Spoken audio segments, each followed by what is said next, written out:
Madam Chair, there were a few comments that came in after yesterday's downtown review. So before the, remind me when the Apollo comes up, that there are a few comments, and I'll jump in. Okay.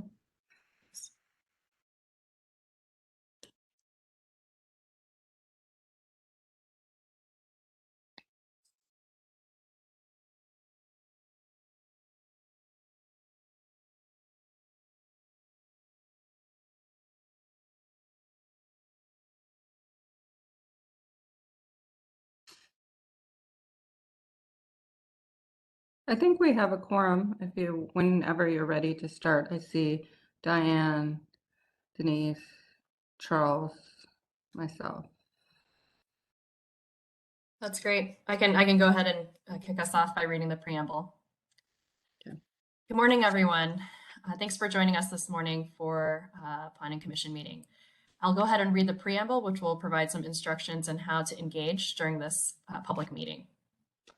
In compliance with notification requirements of Ohio's open meeting law and section 101.021 of the codified ordinances of Cleveland, Ohio, notice of this meeting has been publicly posted. All boards and commissions under the purview of City Planning of the City Planning Department conducts its meetings according to Robert's Rules of Order. Actions during the meeting will be taken by voice vote. Abstentions from any vote due to a conflict of interest should be stated for the record prior to the taking of any vote. In order to ensure that everyone participating in the meeting has the opportunity to be heard, we ask that you use the raise hand feature before asking a question or making a comment. The raise hand feature can be found in the participants panel on the desktop and mobile version and activated by clicking the hand icon. Please wait for the chair or facilitator to recognize you and be sure to select unmute and announce yourself before you speak. When finished speaking, please lower your hand by clicking the raise hand icon again and mute your microphone. We will also be utilizing the chat feature to communicate with participants. The chat feature can be activated by clicking the chat button located on the bottom of the WebEx screen. And if you see in the bottom of the slide, there are some instructions on how to find the chat panel. Calling users can unmute by using *6. All meeting activity is being recorded via the WebEx platform. These proceedings are also being live streamed via YouTube. All requests to speak on a particular matter via our website and email have been considered. We've also received emails from those who have provided written comments on a particular matter. All right, without further ado, Madam Chair. Good morning, everyone. First, we'll ask Michael to call the roll. Downing. Luker. Curry. Present. McCray Scott. Present. Hall. Slife. Present. Chair, we have a quorum. Thank you, Michael. Good morning. First one is lot split and consolidation. Permanent parcel number 004-01-138. And this is at 2502 Thurman Avenue. Commission member, do you have a question? Scott has raised her hand, yeah. No, my computer keeps doing that. It did that the last meeting. I'm sorry. I'm going to try to see if I can control that. It wants attention. That's okay. All right. Is Michael Horton here from Horton Harper Architects to present this? I'm here. Thank you. Good morning, members. Michael Horton with Horton Harper Architects, here to present a project in Tremont we're working on with the developer Cleveland Bricks. The project that I'll be discussing today is also in tandem with what I believe to be the next agenda item. It's a cohesive development for single-family residences as well as townhomes, and so we're kind of talking about both of them at the same time. However, they're divided by a parcel, so they fall under different zoning review guidelines. So the first project here is for 2 single-family residences on Thurman Street in Tremont.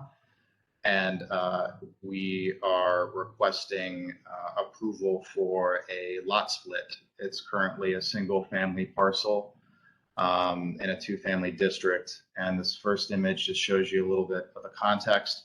Here's the current parcel, 33 feet wide. What we plan to do, if you go to the next slide, please, we'd like to split that parcel into 2 to put a single family residence in the front as well as a single family residence in the back. Next slide, please. And this gives you an idea of how we plan to organize those 2 residences. They would have a shared driveway with easement, and we have a pedestrian path that connects the Thurman Street to the rear residence. Both of these will be 3-story townhouse style single family homes. They sit directly adjacent to the left of existing townhomes, and then there will be townhouses to the right as well, which I think have already been through some of the Planning Commission reviews and approvals. Next slide, please. This is the additional development that we'll be talking about to your right. You can see the 2 parcels that divide these 2 residences. So we're thinking about them together as a cohesive development. And so some of that will be shared with you on the next agenda item.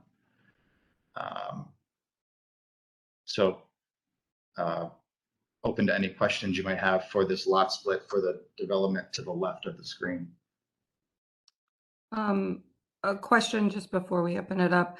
Have you submitted the required kind of easement to the staff that's required for a flag parcel? We do require that before they'll sign off on this, and that would include not just the easements, but the agreements for snow removal, etc. So I don't believe that the developers have done that yet. We certainly understand that it's a requirement, and prior to plats and surveys legally making these splits, those easements will be in place. We're working with Riverstone Engineering. They've already executed a survey for this. We do have preliminary notices of non-conformance, and we presented this to the block club as well, so everybody is aware, but certainly those will be in place. And we just want to make sure that this development as a whole, or the proposed design intent, is acceptable for the Planning Commission. Okay, that will obviously be, to my commission members, needs to be a requirement of the motion that before the director signs this lot split, that those would be submitted administratively before she would sign it. Okay.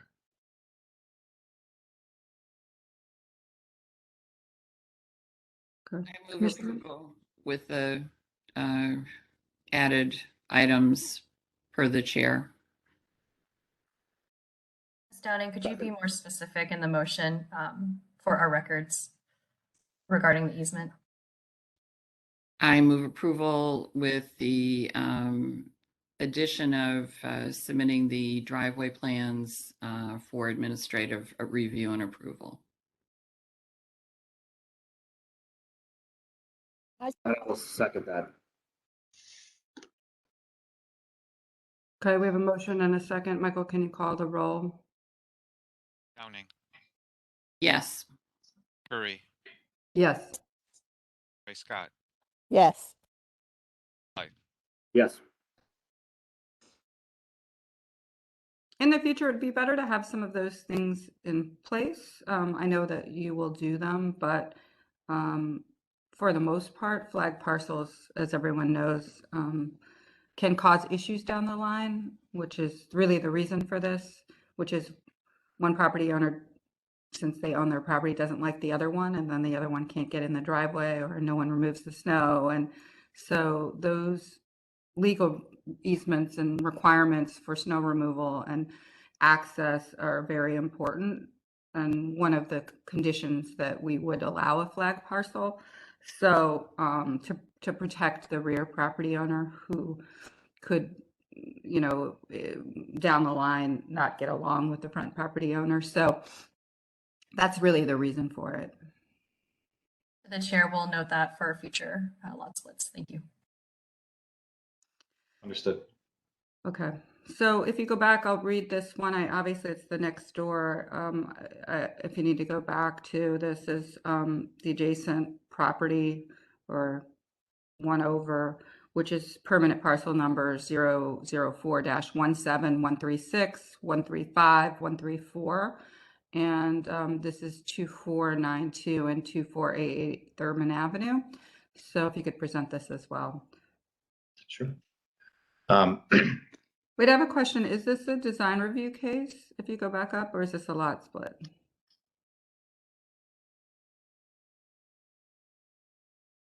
Or this is a townhouse development? So is this a zoning matter? I just would like to clarify, this one is this for the townhouse zoning, or is this a lot split? This is because the townhouse development exists in a two-family district. This is for approval of a townhouse use in a two-family district. Can I have some clarification from probably staff, either the director, or I don't know if Shannon is here. Technically, that would be zoning matter, of which we would be changing the use to townhouse. Is that correct? I see Shannon is on the line. Are you available to respond? Yeah, this is Shannon Leonard, City Planning. So potentially Mr. Moss might be on the line. I haven't seen this specific project, but yes, this would be a zoning matter to place a a townhome in a two-family zoning district. It requires City Planning Commission approval. And if it's a zoning matter, is this a public hearing? Was there notice that was required? So notices for this specific part of the townhouse code at this current time has not been legislated for notice. I know that that updating the townhouse code had come to you guys back in July 2021, and then follow-up legislation for that is still being sorted out to go to council regarding the 3 requests that was made at the last planning commission. Okay, so that legislation never passed that required notice? Yes, ma'am, that's correct. Okay, so we are operating under the old townhouse. That is correct. So currently under the 337.031, notice for this section is not required by code. Okay, so we will hear this, but to the director, it might be something to follow up on. Prior to this administration, we made some very important changes, and Councilman Slythe recalls, to the townhouse code because there were some issues with it around the a couple of items that were very problematic, and then we approved it and it went to council. So I'm not sure what the holdup is there. Councilman Slythe, do you have any information about that? I do. I don't know if it was delivered from the administration to council. And since I'm not in leadership, I was in leadership, also in the previous term, there is a possibility that it could have been delivered and just held by leadership. So I guess I can only speculate on that one. Okay. It was, in this instance, it was some very good changes that we made that were very important, that prevented some things that were going on, especially with the drives and the, other things that were problematic, including public notice. That would have, it didn't require the exact same public notice, but it required some notice to residents, adjacent residents as well. So maybe we can check on that and see where it is, because Yes, we were correcting some issues with the new townhouse legislation. Chair will be sure to rally the staff to make sure that there's clarity on this in the future. I do see that Shannon has her hand raised, so she may have additional comments. Yes, again, Shannon Leonard, to the chairwoman. So that legislation, there were 3 recommendations made at the July the June or July Planning Commission that will have to come back before you all to ensure that it's the suggestions that you all had presented. And then you all will have to approve it, since at the last commission hearing, that legislation actually that was presented by Mr. Reese was never actually approved, according to our records. So those 3 suggestions will have to come back before you. And then the legislation has been written, and then it'll be sent down to the law department to go to council. So that's just the quickest update I can give to you for that. But we will follow up with the director to get that back in front of you guys as soon as possible. Okay. Okay, so go ahead. I'm sorry for that interruption, Michael. No, it's actually very fitting and timely. We've been following closely all of the scrutiny and the constructive feedback that everyone has been giving on the townhouse code, and we've been doing our best to try and implement those comments and those suggestions, even though they are not have been formally approved and ratified. As far as notice is concerned, we've also been proactive about that, and these plans have been sent over to Tremont West Development Corporation's Economic Development Committee, as well as the Block Club, which is the south of Jefferson Block Club. So we have presented this to them already and taken any of their feedback into consideration. What you're looking at here, this diagram shows what you're already familiar with based on the last agenda item, that we have 2 projects. The project that we'll be talking about is on the right, the Thurman South Townhomes. And we looked at this. There have been comments from the Planning Commission in the past to try and understand massing, and it's not really a design review approval here, but wanting to see massing and wanting to see strategy and how the townhouse proposal can make a more pedestrian-friendly environment is what we're showing here today. If we can go to the next slide. So what we see is the proposed development that sits in between our 2 parcels. And that's important because we want to take into consideration the future development and the most appropriate ways to enter and exit these sites and provide as much natural daylighting for every building on the street, as well as enhance views and provide view corridors. Next slide. So what we've done, the areas in the green are natural buffers that already occurred that are not on our property. And so we felt it was most appropriate to put the drive aisles opposite that to provide every development with the most abundant daylighting and views. Next slide. Here we took a look at the context on both ends. On the west side, we have a series of townhouses that will be fitting right in with the context. And across the street on the lower level, you can see we have some townhouse development, but we also have a number of the late 1800s steelworker cottages. We've noticed there's a consistent datum line about 12 feet above the finished floor that we thought, or the ground floor, I should say, that we wanted to follow and articulate to help address a more pedestrian scale development. Next slide.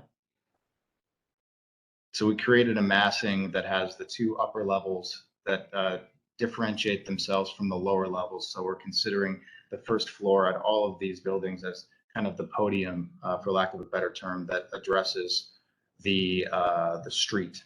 Thurman is fairly narrow, one-way street with very little sidewalk frontage and no tree lawns. So creating a nice buffer was important for the overall development concept. Next slide. So we're placing these 2 stories above that first floor podium, and then we're angling the massing so it still has verticality similar to a townhouse development, but angling those walls to create different views from the interior and animate the facade while still staying in context with what's around it. Next slide. And this is what's currently existing in terms of the parcel. Next slide, please. And this is the proposed split, certainly understanding all of the requirements from the city for snow access easements, et cetera. Next slide. And here is our final site plan. You can see we're creating a wider entry to allow for sightlines for vehicular ingress and egress. It's going to be challenging to see any pedestrians walking around that narrow sidewalk. So we're trying to create a buffer between the buildings and the drive aisle, so we preserve those sightlines. We're also creating a green space that frames the pathway to the rear two townhomes, and organizing that path so it is visible from the street, something that we've been working with design review and planning for years now, and making sure all entrances are visible from the street. We also recognize that, on the day that trash has to get picked up, we have 10 trash cans that need to go somewhere.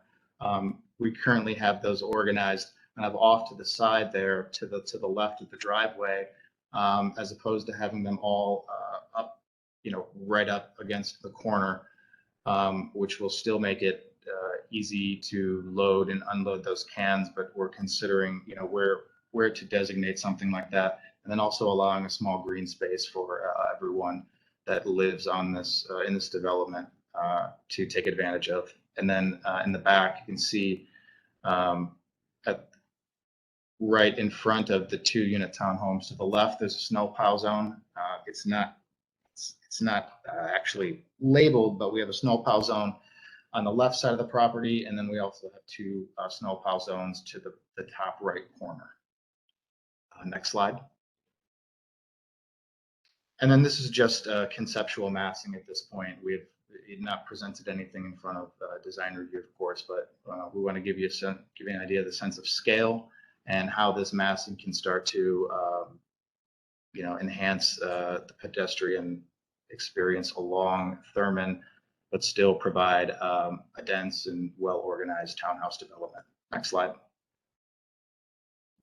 Here's a view looking toward the back, the landscaped area, which we will be working with, planning and HDRS on how to effectively program that. You can see that the upper level massing creates a canopy over the first floor, and we're creating landscaping buffers in between with planters and vegetation. Next slide. Another view. Next slide.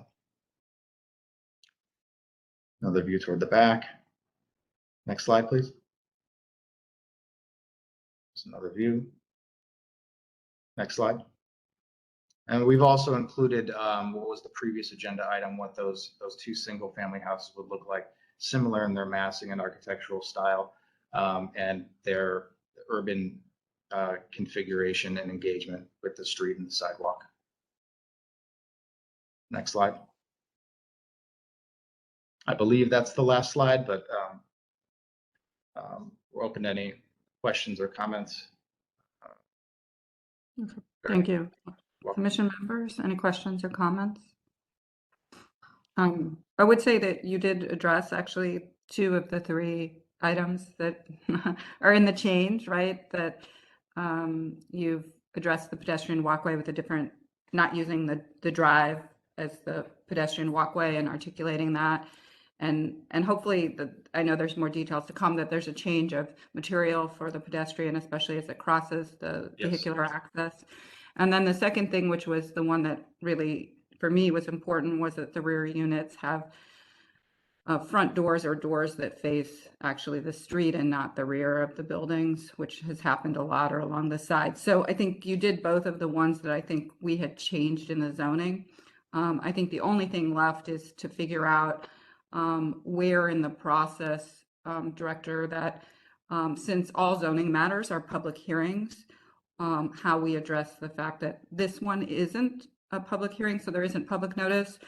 We don't want, I think the spirit is to make it easy for people to get through the process, so we don't want to make this super cumbersome, but we also want to engage the community in the process at the same time. So one of the spirits of this was to make it easier and more efficient for projects to get through. So we don't want to add more time, but we also want to include residents. So I thank you, Michael, for this, and I'll ask the commission members for, either a motion or any other comments? Move approval, Downing. I second McCray Scott. We have a motion and a second. Can you call the roll? Downing, Yes. Curry, Yes. McCray Scott, Yes. Slife. Yes. Motion carries, and thank you. And thank you. You guys do a great job. Actually, I really like the design quite a bit. So see you soon. To the Thank you. chairwoman, if I may make up a public comment too regarding process. The next step for the architect is then to go to HDRS, which he had mentioned, which is the Housing Design Review Subcommittee, which is a subcommittee of the staff that review all projects 5 units or less. And that is mostly a comment for the public, for anyone who is listening. Thanks. Okay, thank you. Thank you. Thank you. The next item is a conditional use permit for permanent parcel number 003-09-079-080 and 81. This is at 5416 Detroit Avenue. And I think Shannon will present first. Good morning, Madam Chair. Shannon Leonard, Chief City Planner, Zoning Section, City Planning Commission. So this particular project, known as Waverly and Oak, came before you as a site-specific rezoning on the larger parcel back in 2021. And so this is just a little bit of an addition to that. They're going to demolish this nondescript structure and establish use of 5416 Detroit as a parking lot, as an accessory use to the Waverly and Oak development. So on the left-hand side of your screen, you can see the larger site-specific rezoning. And then in yellow are the 3 parcels that will be consolidated by this team to create the parking lot. And because this is new construction and it's a new parking lot, it needs to be approved for conditional uses here in a pedestrian retail overlay. On the bottom hand of the screen, you can see the building that is being proposed to be demolished. This has been approved by Landmarks Commission, and so we're really here just for the conditional uses and a PRO. Next slide, please. And so for this specific project, they need the conditional use for off-street parking, which is within 40 feet of the pedestrian retail overlay along Detroit, as well as a driveway over a public sidewalk. For these 2 conditional uses, you must determine if the size, shape, or layout of the subject property does not permit the placement of a parking lot or driveway in a more suitable location, or it has been demonstrated by the applicant that the placement in a allowed location would jeopardize the continued vacancy. And so in this case, you can see that the first parking spaces here are at 36 feet and 8.5 inches from the right of way. And then obviously there's a driveway over the public sidewalk as these parcels are landlocked in. Next slide, please. And so again, it's just really off-street parking within that first 40 feet and a driveway over the public sidewalk. I know there had been some concern before, like, is this, time wasting, et cetera, for these conditional uses to come before you all. And it was really, I think the intent was that if these, every case is different. And so in certain cases where a driveway could be in a more suitable location, we're really trying to encourage that and get them off our pedestrian walkways. And so this is really just, it's pretty simple and pretty straightforward, but all new construction and change of uses come before you guys according to the Department of Building and Housing. So thank you.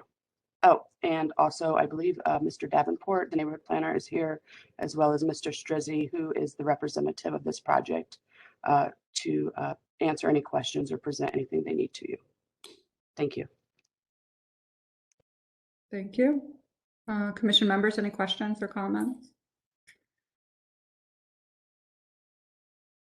I'll move approval, Downing. I second McCray Scott. We have a motion and a second. And Michael called the roll. I will say I must not have been at Planning Commission when this came, so I didn't see it. It's so dense, but it's really nice. So anyway, I missed it, but good project. Okay, Michael, call the roll. Downing, Yes. Curry, Yes. McCray Scott, Yes. Slife. Yes. Motion carries. Mandatory referrals. This is ordinance number 242-2022, and this is authorizing the Director of Public Works to enter into a contract with the Group Plan Commission to allow them to construct improvements to Public Square and Superior Avenue. And I think the director has a few comments before we talk about this one. Yes, thank you to the chair. To the commission, as well as members of the public, this is related to the mayor's request for legislation to remove the Jersey barriers from Public Square, and then to initiate a design and construction process, which will include retractable bollards. So this is a request to council to release $1.5 million for the design and construction and the study of this area. The intent is to use that 1.5 million to then go out and find additional dollars. And with this legislation, it would then enable the group plan to go through the design and construction process. So with that, there is no design yet to present. It's a matter of releasing the funds so that the group plan can go forward. And they would come back in the future for any review. I do have one question.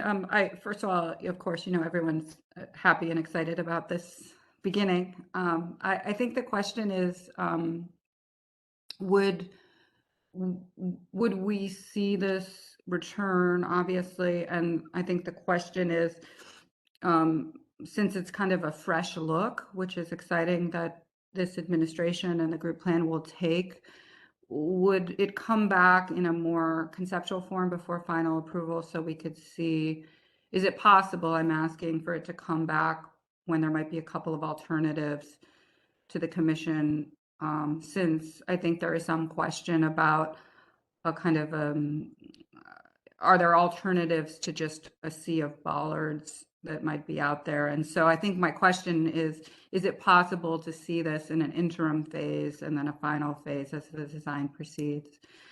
Yes, and I understand if there isn't. Yeah.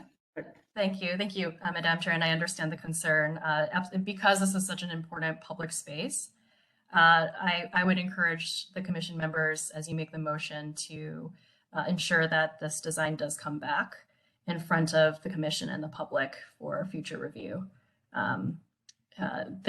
We can follow the regular process, whether it's conceptual, schematic, final, and we can request that of the group plan.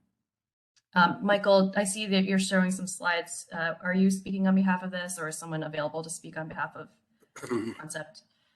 Madam Chair, that would be Jim McKnight. I'm in the Mayor's Office of Capital Projects in site development, and we're going to be working integrally with the Group Plan Commission and their design team to come up with solutions for this project. And I think it's certainly reasonable to come back and present concepts. Thank you very much. That would be wonderful. So maybe we could include that in the motion, that it would come back at least in conceptual form and then for final approval. Would make Madam sense. Chair, we have Councilman Slife with his hand raised. Yeah, thanks, Michael. And Madam Chair, I'll go ahead and I'll make the motion for approval, subject to plans coming back to Planning Commission for our review. But in making the motion, I just two thoughts. One is I guess I'm personally of the opinion that the area around Public Square is almost over signalized, and I sometimes worry that in attempting to preserve pedestrian safety by having so many traffic lights, like kind of traffic lights give people an authorization to go too fast. And I think it's worth studying if there are ways to make Public Square safer by calming traffic through whether stop signs or other ways that just doesn't have a bus speeding through the middle of the square. And it's been kind of set up that it allows buses to speed through the middle of the square while there's kids in a splash pad next door, right next to that. And it's just, the buses need to go slow. That's the answer. I also should say, I saw, obviously I'm supporting this. I'll be supportive of the legislation. But residents of the city are really unhappy that we're having to spend $1.5 million on this. And a big part of that is because the previous administration, in putting in these Jersey barriers, cause buses to stop in areas that were not engineered to carry that load. So we put ourselves in this situation. It's really frustrating that we have to expend these dollars. Understood. I understood. So I actually, thanks for the motion, which Councilman is why I'm suggesting that it come back maybe in a conceptual phase so that that the administration or the group plan come back with a couple different options that include what you're saying, sort of traffic calming approaches versus just straight bollard solution, like a couple solutions that might look differently at this. Because I do agree if you traffic calm, then you can have different approaches to safety. So I think this is to you, Jim, is that to encourage the design team that you select or the engineers to take the time in the conceptual phase to look at a couple strategies that might not be the same as the strategies that they were looking at before. Okay, I think that's a good suggestion. Okay. So we have a motion from the councilman. Do we have a second? I'll second Downing and agree with the traffic comments wholeheartedly. Michael, can you call the roll? Downing, Yes. Curry, Yes. Gray Scott, Yes. Slife. Yes. And I'd like to thank the administration for actually addressing this issue and taking it on. It's been long overdue. Thank you. Mandatory referrals, ordinance number 244-2022. This is giving consent to the City of Cleveland Director of Transportation of the State of Ohio to construct a central interchange improvement. Would like to know also where this is. It says Councilman Starr, so Ward 5. This is Rick Slotowski. Good morning to everyone. It is in Ward 5, and we'll be making a presentation to the councilman later today. But we'd like to just make one to you, to the Planning Commission at this point, and move this legislation forward. The project is the Ohio Department of Transportation will arrange for the preparation of construction plans and specifications, including engineering reports, and for the supervision and administration of the construction. The improvements include reconstruction of 0.73 miles of Interstate 90 between East 9th Street and Prospect Avenue, realignment and reconstruction of several ramps in the central interchange between I-90 and I-77, and reconstruction of portions of East 14th, East 18th, East 22nd, Cedar Avenue, and Carnegie Avenue, connecting to the interstate. The city will enter into a maintenance agreement with ODOT to maintain streetscape elements that will be developed within the city public right-of-way. We have Derek Johnson here today, who's ODOT's designer of record for Michael Baker, that will walk through the presentation, and hopefully he's on at this point in time. Derek, are you there? Yes, I am. Can you hear me? Yes. Great. Well, thank you, Rick. Thank you, committee. This is Derek Johnson. As Rick said, I'm the deputy project manager from Michael Baker. Our design team is working with ODOT on the Ccg3a project. Just to give you a quick history, a lot of you are very familiar with this, but the Central Viaduct and Inner Belt I-90 through and around downtown Cleveland was first constructed between 1959 and 1962. The Inner Belt study was launched just over 20 years ago in 2000, and the environmental impact statement and record of decision from FHWA were completed in 2009. Following that, the project was of a massive scale. You can see on the right there, 90 stretching from 71 and 176 all the way through the Inner Belt curve to the airport, and then also a leg of 77 approaching downtown. It was split up into, I believe, 7 projects, and the first 2 were the Inner Belt bridges over the river, constructed between 2009 and 2016. There have also been pieces completed.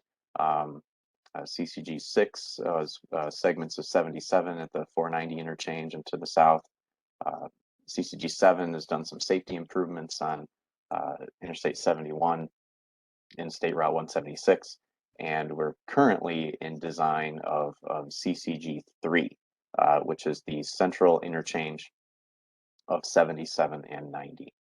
Next slide, please.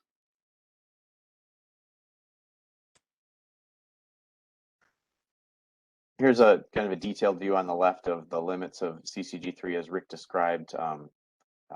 Downtown Cleveland is just the top of the page there.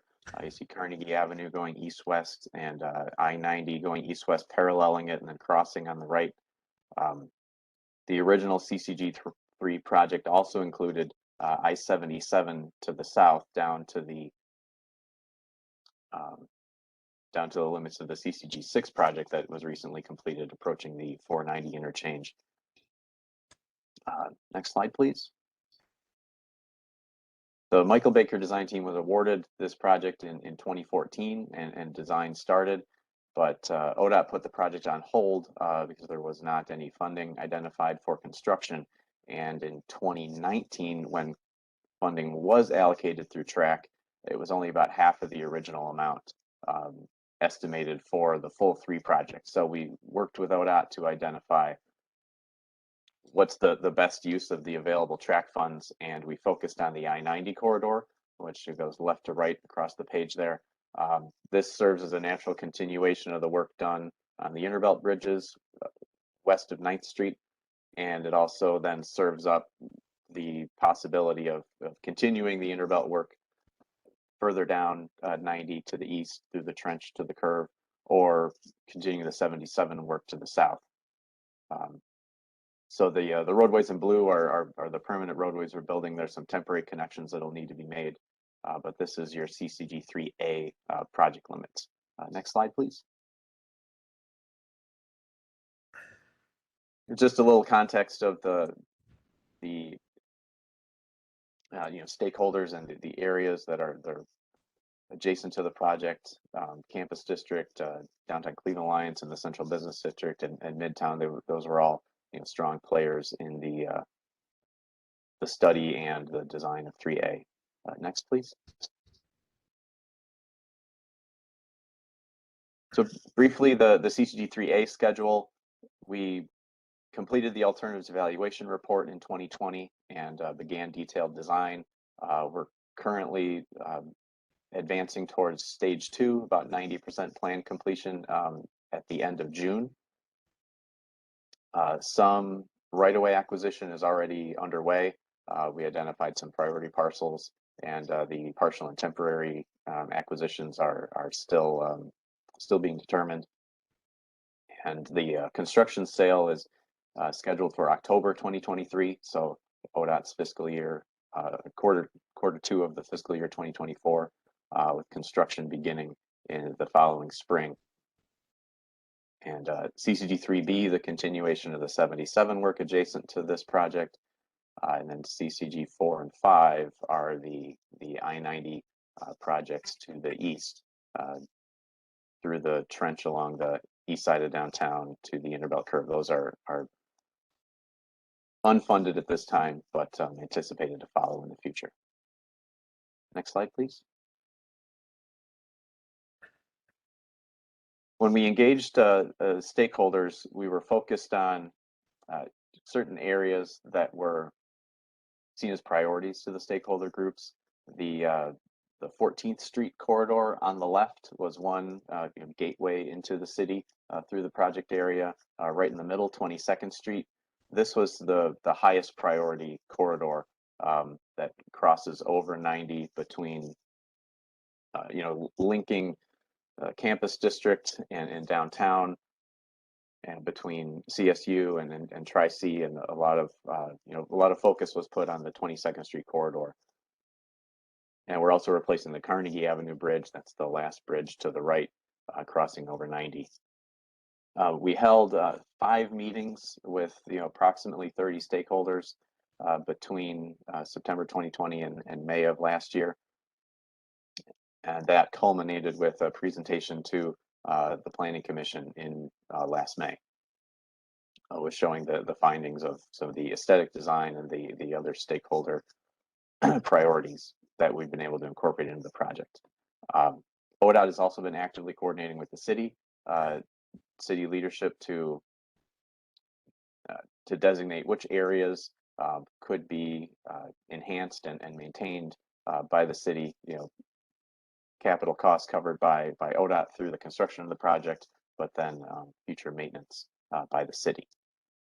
I can get into a little more detail of the aesthetic and the specific areas that we're seeking, city cooperation for maintenance. Next slide, please. Just another orientation of St. Vincent Medical Center, the Tri-C campus, and CSU. The red outline is the project limits of the Ccg3a project. Next, please.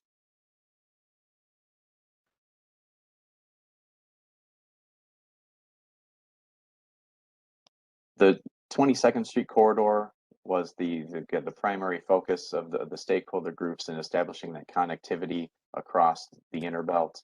On the north side at Carnegie Avenue, there were 2 areas of potential green space identified, making a nice gateway and providing a link then to the south side of I-90, where Cedar comes into 22nd Street as a new intersection.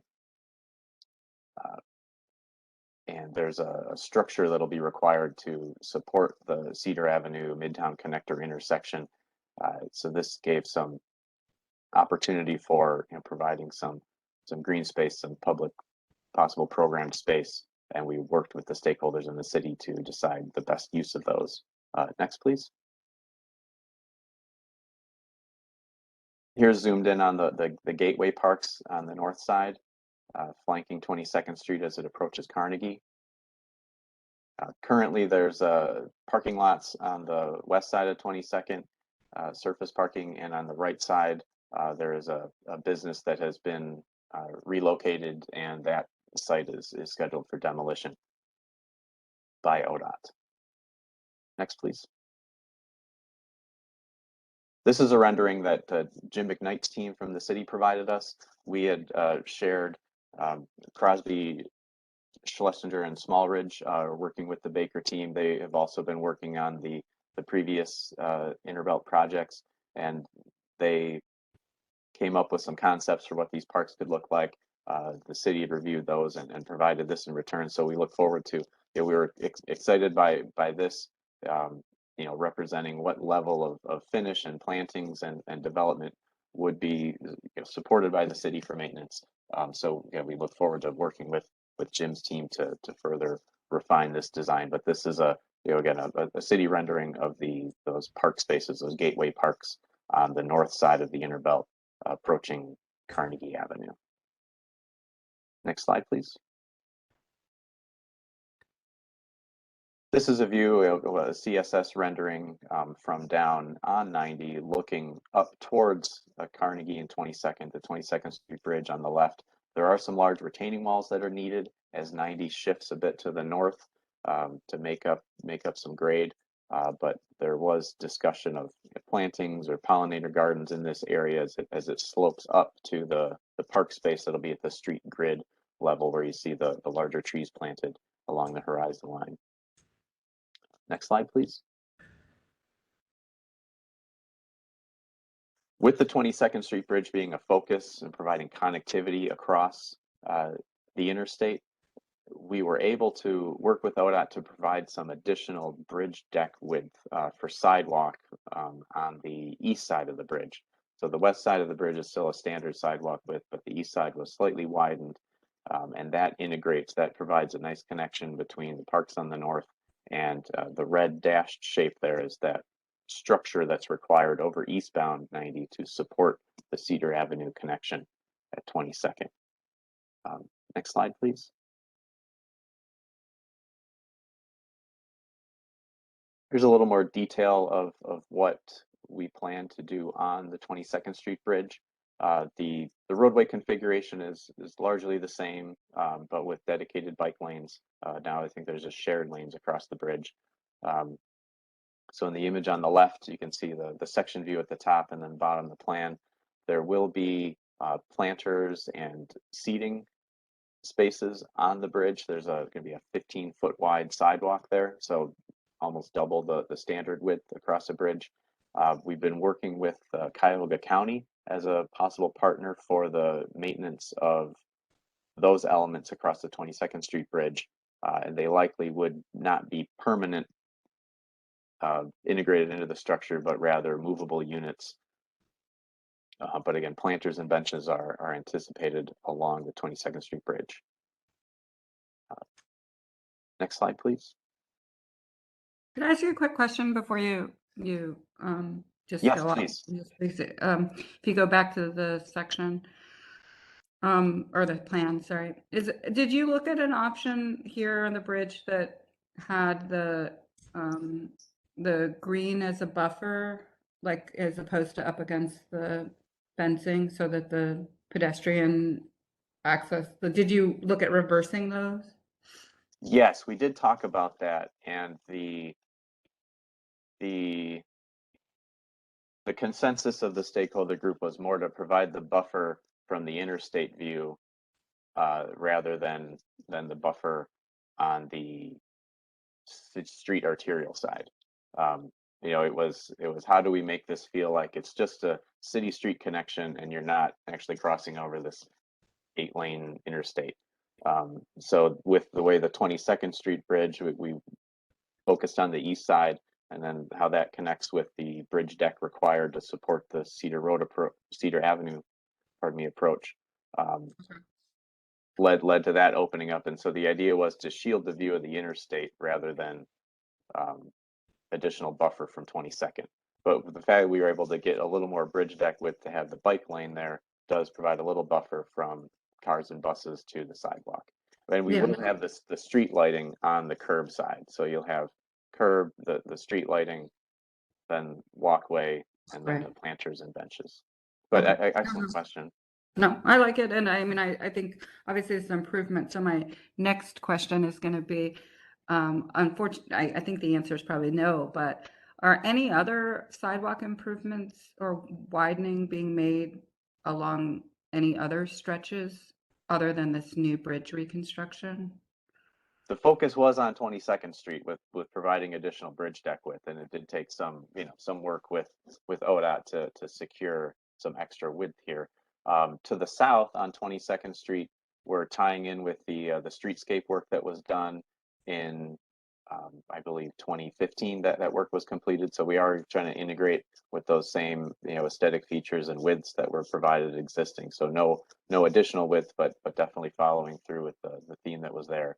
I don't have any renderings of this, but along Carnegie Avenue, well, actually in the rendering that Jim's team had sent us, they did show some plantings in the tree lawn along Carnegie Avenue.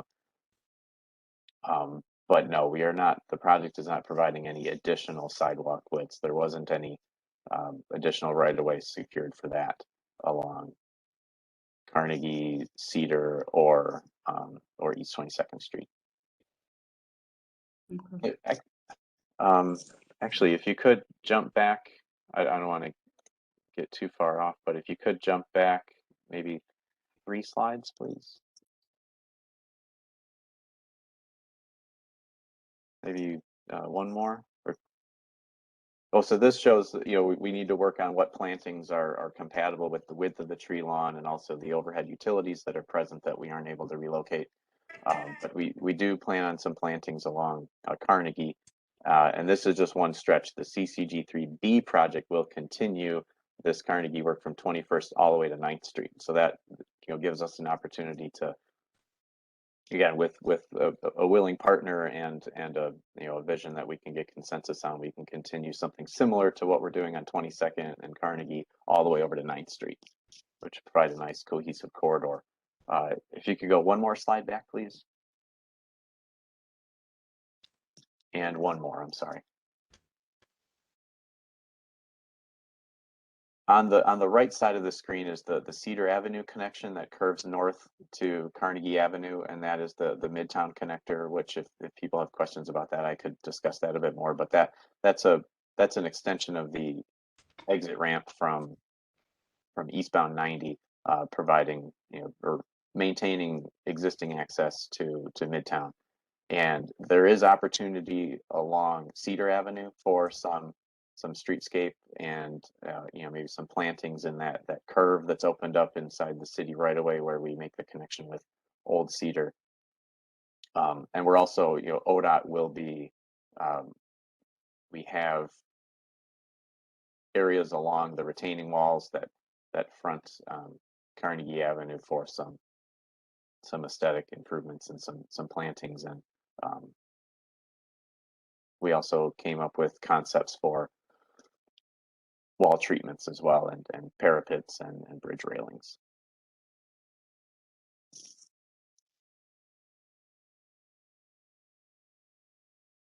Well, and if I could continue, I think jump ahead about 5 or 6 slides, please. One more. Yes, okay, great, thank you.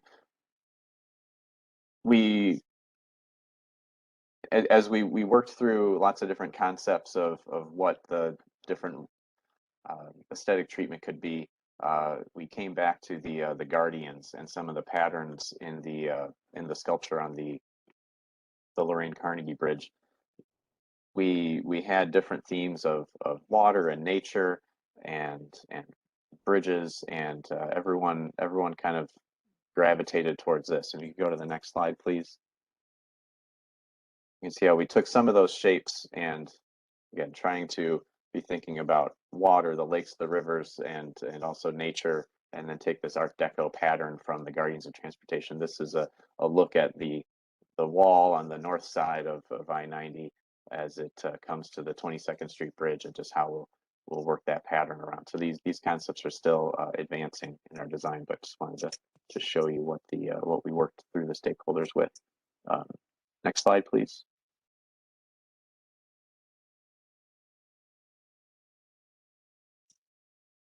So this comes back to, just again, the focus on the 22nd Street Bridge, the parks on the north side approaching Carnegie, where we're seeking a city agreement on maintenance for those, and then the 22nd Street Bridge enhancements, and that bridge deck, the large gray rectangle you see over the eastbound lanes of 90 on the south there, working with Cuyahoga County to have an agreement to maintain the planters and seating spaces and lighting there. And the next slide has a kind of a concept of what that 22nd Street deck could look like. Maybe go to the next one, please. We did discuss having a grass surface up there, but there are some maintenance concerns and grading concerns with that. And ultimately, we're going to adopt a similar design to the 22nd Street deck, where we'll have movable planters and benches, and also integrate pavers and various surfaces to have this be kind of an inviting space, and again, provide some additional buffer from the interstate below to the cohesiveness of the pedestrian experience crossing over 90 and connecting the neighborhoods to downtown. So again, we're currently working on the stage 2 plans, a 90% design. We've been working with Rick and his team and the city to get an agreement in place to maintain those parks on the north side of the interstate at Carnegie and 22nd, and working with the county on the bridge deck areas. Thank you. Thank you. Commission members, any questions, comments? I have a couple, Madam Chair. Mhm. Just first of all, to Mr. Switowski, just so I make sure I'm understanding correctly, all ODOT projects that take place in the city of Cleveland have to get legislation from the city to occur. Is that correct? This is not because it's the inner belt or downtown. It's an ODOT project, right? Correct. Okay. And to Mr. Johnson, the Midtown Connector. So you noted that there would need to be a separate agreement beyond the strict confines of this ODOT project for the plaza. Is that true for the entirety of that Midtown Connector, the road? It seems like whether or not there's a plaza out over the interstate, a place where people could sit and enjoy a cup of coffee on top of a highway, that just building that road requires some degree of decking out over the interstate as well. Would that be a city requirement or a county requirement, and then a city or county owned bridge, or is that incorporated within this project? The structure will be an ODOT structure, and the only element that we're working with the city and county on is what is the aesthetic treatment of that surface. If it were just ODOT and there were no maintenance agreement beyond that, it would just be, you know, a concrete deck with your standard vandal protection fencing.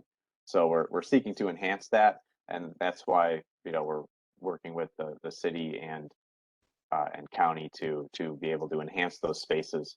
But you're right, the deck is required to support the intersection. And if you know the history of the Midtown Connector and why that intersection is required there, Midtown, you know, sued the state for change in access from what the existing condition is versus what the Interbelt full build provides. So that Midtown Connector design came out of that. And also we can't push south there because of the historic property, the old county juvenile justice center. So we were really in a pinch there, and the only way to support that roadway connection to provide that access to Midtown was to provide a deck that extended out over eastbound 90. So we want to take advantage of that space, you know, make it something appealing and attractive to walk through or even pause at, but that will require some, you know, ODOT has limits to what they can fund. Understand, and you touched on one of my points. I'm nervous that at some point down the line, at some degree of value engineering, ODOT's going to come back and say the only way to preserve the Midtown Connector is to take down the historic structure. So March 18th, 2022, everyone mark the date. But I guess just a rhetorical question back for my colleagues is, we all agree we needed 2 new bridges over the Cuyahoga River. No doubt there, but do we need this? At some point we need to, you know, repair the highway. But I guess, you know, I took the RTA today. It was 5 minutes late getting into Tower City. It actually passed the Amtrak, which was 3 hours late. There's so many transportation projects around the state, and it just seems that ODOT keeps coming forward with overbuilding our interstate system that has traffic for maybe 5 hours a week. And I guess, to me, this feels like a waste of taxpayer dollars when there's so much to be done. And knowing that the next ask down the road is going to be to, you know, go back to the days of urban renewal and take out buildings so that we can, you know, mitigate Dead Man's Curve, when the truth is that, you know, it's an urban condition. And you go to any other city, there's more traffic, there's tight ramps, and to my previous point about public square, why do we keep designing everything so everybody can go 80 miles an hour? It's frustrating to me. So I'm really apprehensive. I wouldn't be surprised if I end up voting no on the final legislation. I guess a concession that I'll make is I'm a little uncomfortable as the council representative weighing in right now when the presentation to Councilman Starr is later today. So kind of with that, I would move to table this for now, pending the deeper conversation with the local council. Madam Chair, I would agree with that. I'm really concerned that this hasn't been shared with Councilman Starr. So I would support that, Councilman Slife, if you formalize the motion. Okay. I'll move to table. And I'll second. We have a motion and a second to table. I would sort of just want more commentary on, Councilman, on your point.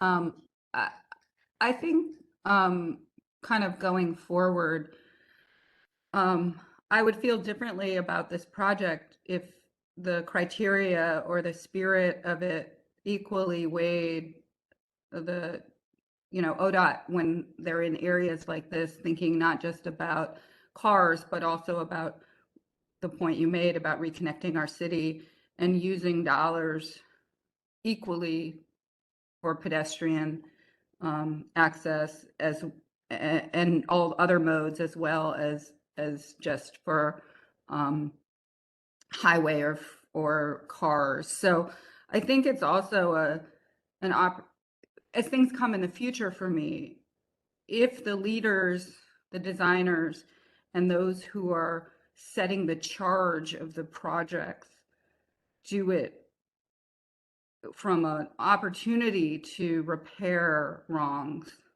and to reconnect our city, then I think it's a different story for me. And that's just not the charge of this project and the resources that have been allocated to it. So I think sometimes it matters how the projects are being led and designed and thought through, and what the values are of what you're trying to accomplish with them. But if this is solely a freeway project, then I agree with you, which it is. So anyway, we have a motion and a second, and can we have the roll call, Michael? Downing, Yes. Curry, Yes. Price Scott, Yes. Slife. Yes. Okay, motion carries. We'll see you again after you've met with the councilman and come back to us. All right, the next item is administrative approvals. So in this case, we just need to go through these. If you could scroll through them slowly, and we'll look at the administrative approvals.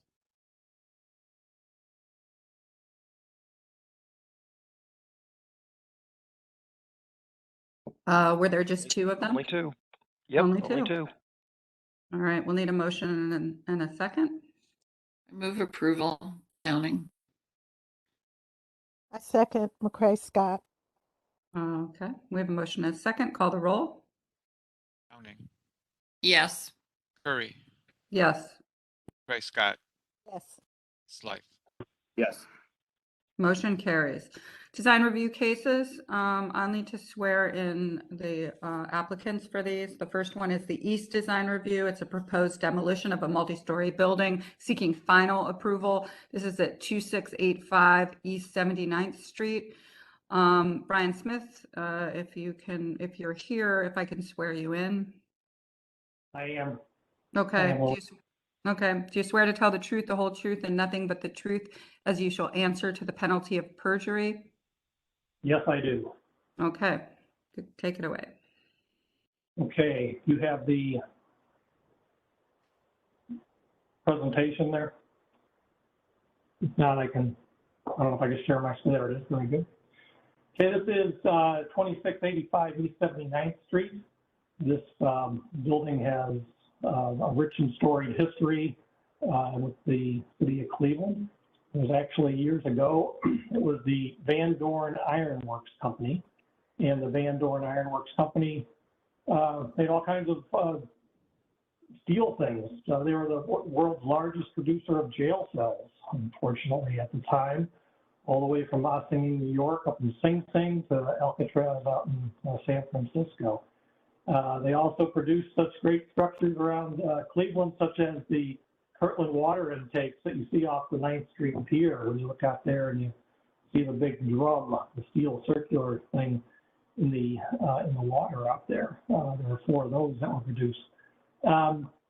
They went out of business some time ago. The building has been used as a CMHA facility for a number of years. Obviously, the building is functionally obsolete. The location of this, if you go to the next slide, you can see that the location, you can go one more. The location is at Opportunity Corridor, which is running east-west there, and East 79th Street. So this is directly to the east of Orlando Bakery.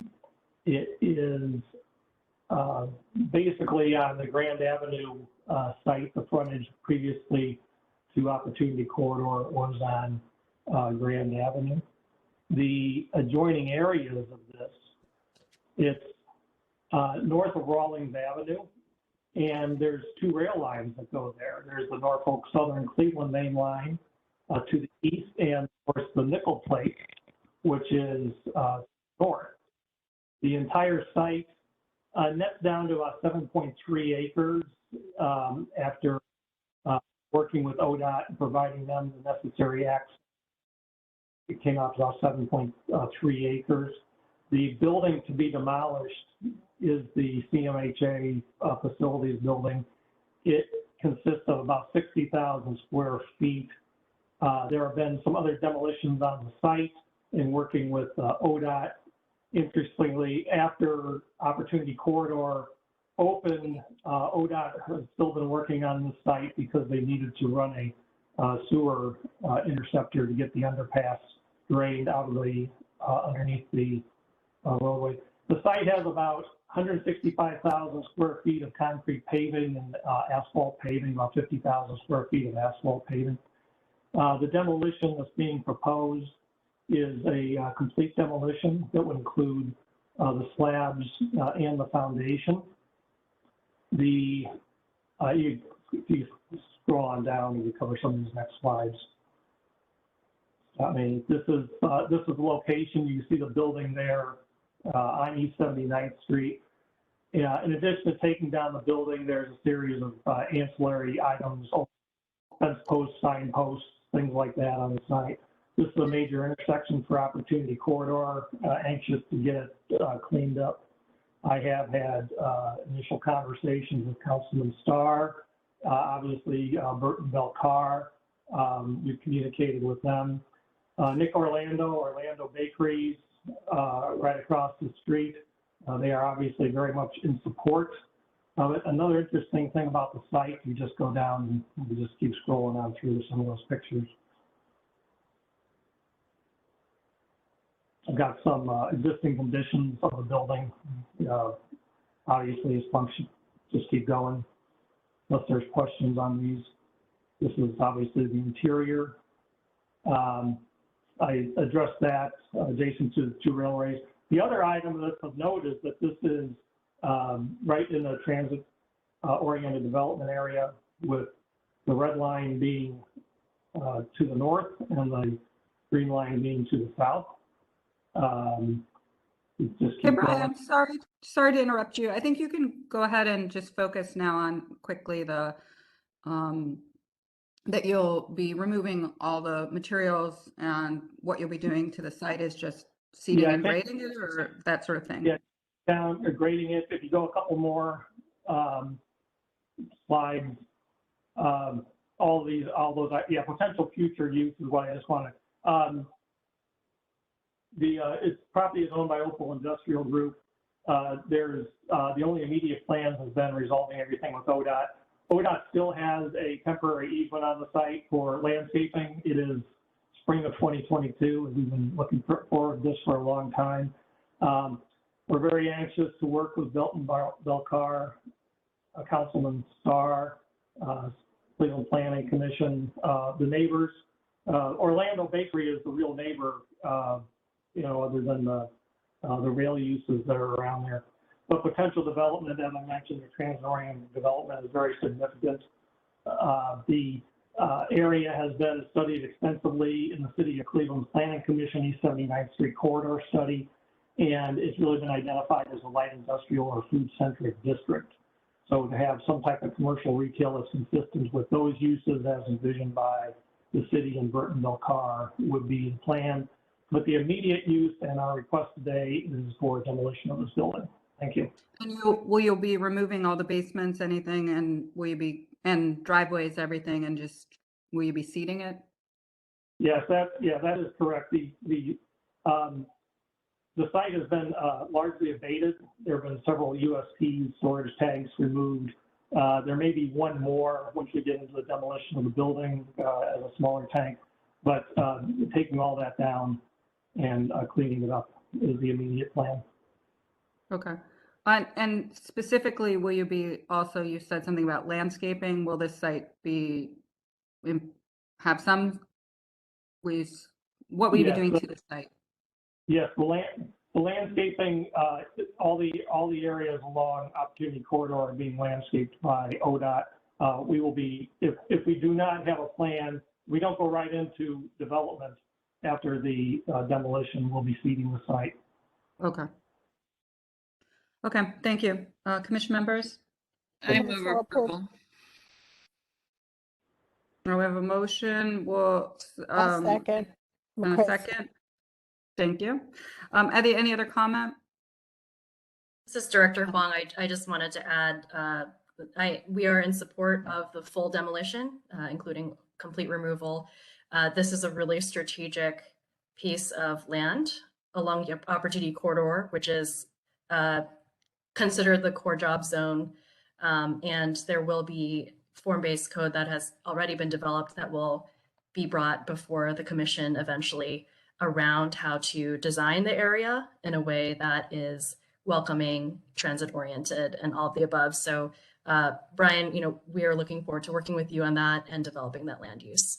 Thank you. Yeah, as are we. I've been watching very carefully land code, form-based zoning. We've had meetings with your predecessor and so forth. Looking forward to it. We have a motion and a second. Can we call the roll, Michael? Downing, Yes. Curry, Yes. Prescott, Yes. Life. Yes. Thank you, Brian, and we'll see you soon, hopefully. Thank you all very much. Appreciate it. Bye. This next case is East Design Review 2022-009, Carver Park 3. This is the 8 building, 143 unit townhome renovation. This is along Quincy Avenue and East 40th Street. And Christina, are you here from RDL, and anyone else?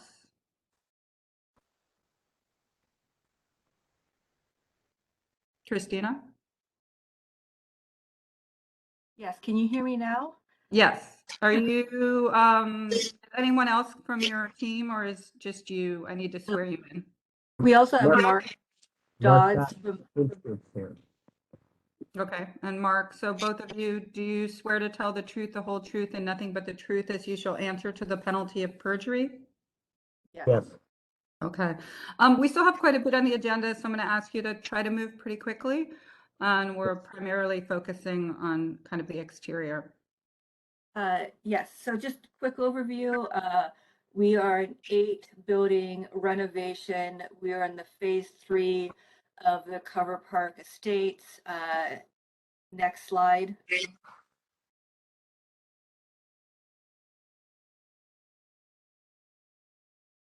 Just for point of reference, the red outline is the phase 3.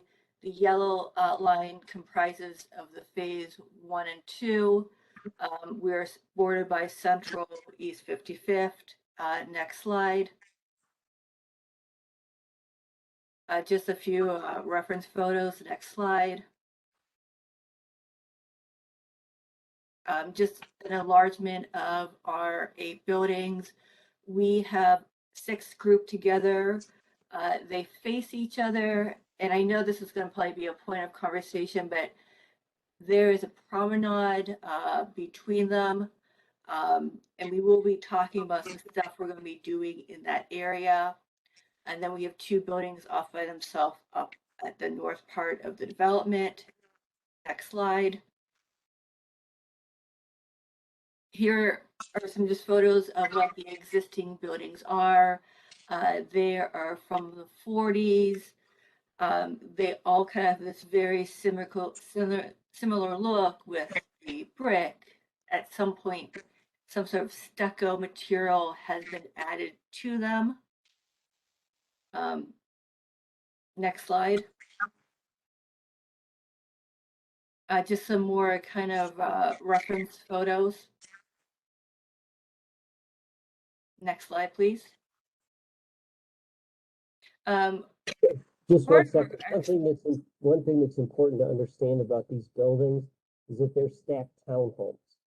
Okay, so the first and second floor, which are accessed from sort of the back of the buildings, is the lower level townhomes, and then off of the promenade, the ends of the buildings, you walk upstairs to the second floor, go into a landing, and then there's a stair that takes you up to the third floor, which is the first level of the two-story townhouse on the top.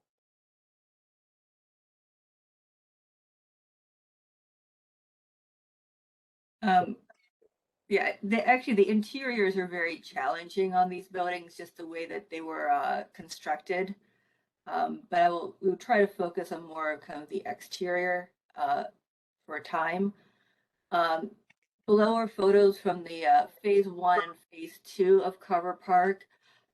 We kind of, yeah, clearly we're working with a different style of building, but we do want our intervention on the exterior to kind of work with the material palette that is down there. I think, you know, the phase 1, 2 was cladded with a hardy board material. So we want to pick up the same kind of color palette for our part. Next slide, please. Next slide.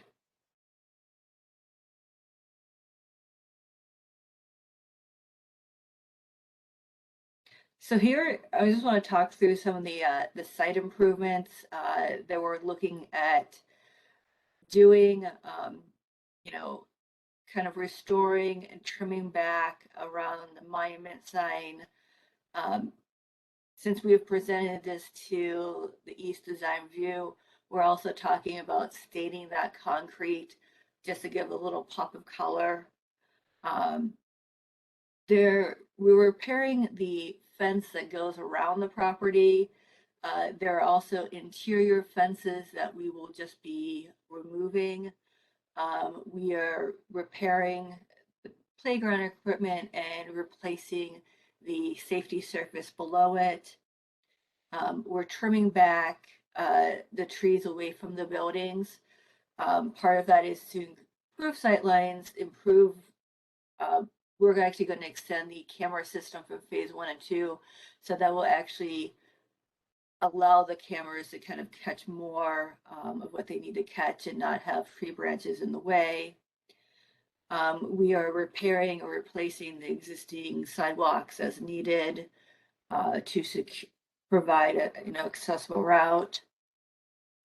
Then we're just doing maintenance things like jetting the sewers, cameraing the sewers, making sure the infrastructure is functioning. Next slide, please. One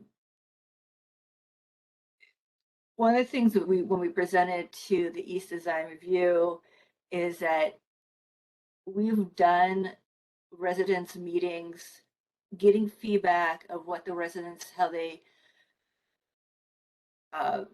think or how they feel about the existing buildings. And the thing that they keep on bringing up every time is safety. Is, you know, they've had some issues down there.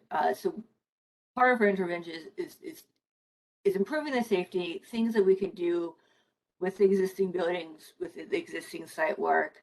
So there are trees that line the promenade between the buildings. The trees are not the appropriate trees for this configuration. They're big, they're overgrown. They actually block a lot of the sun, so it's kind of, even on a sunny day, it's very shady in there. You know, you lose that visibility. And also just talking about, you know, as we add cameras and we add more exterior building lights to improve the safety, is that those trees really get in the way.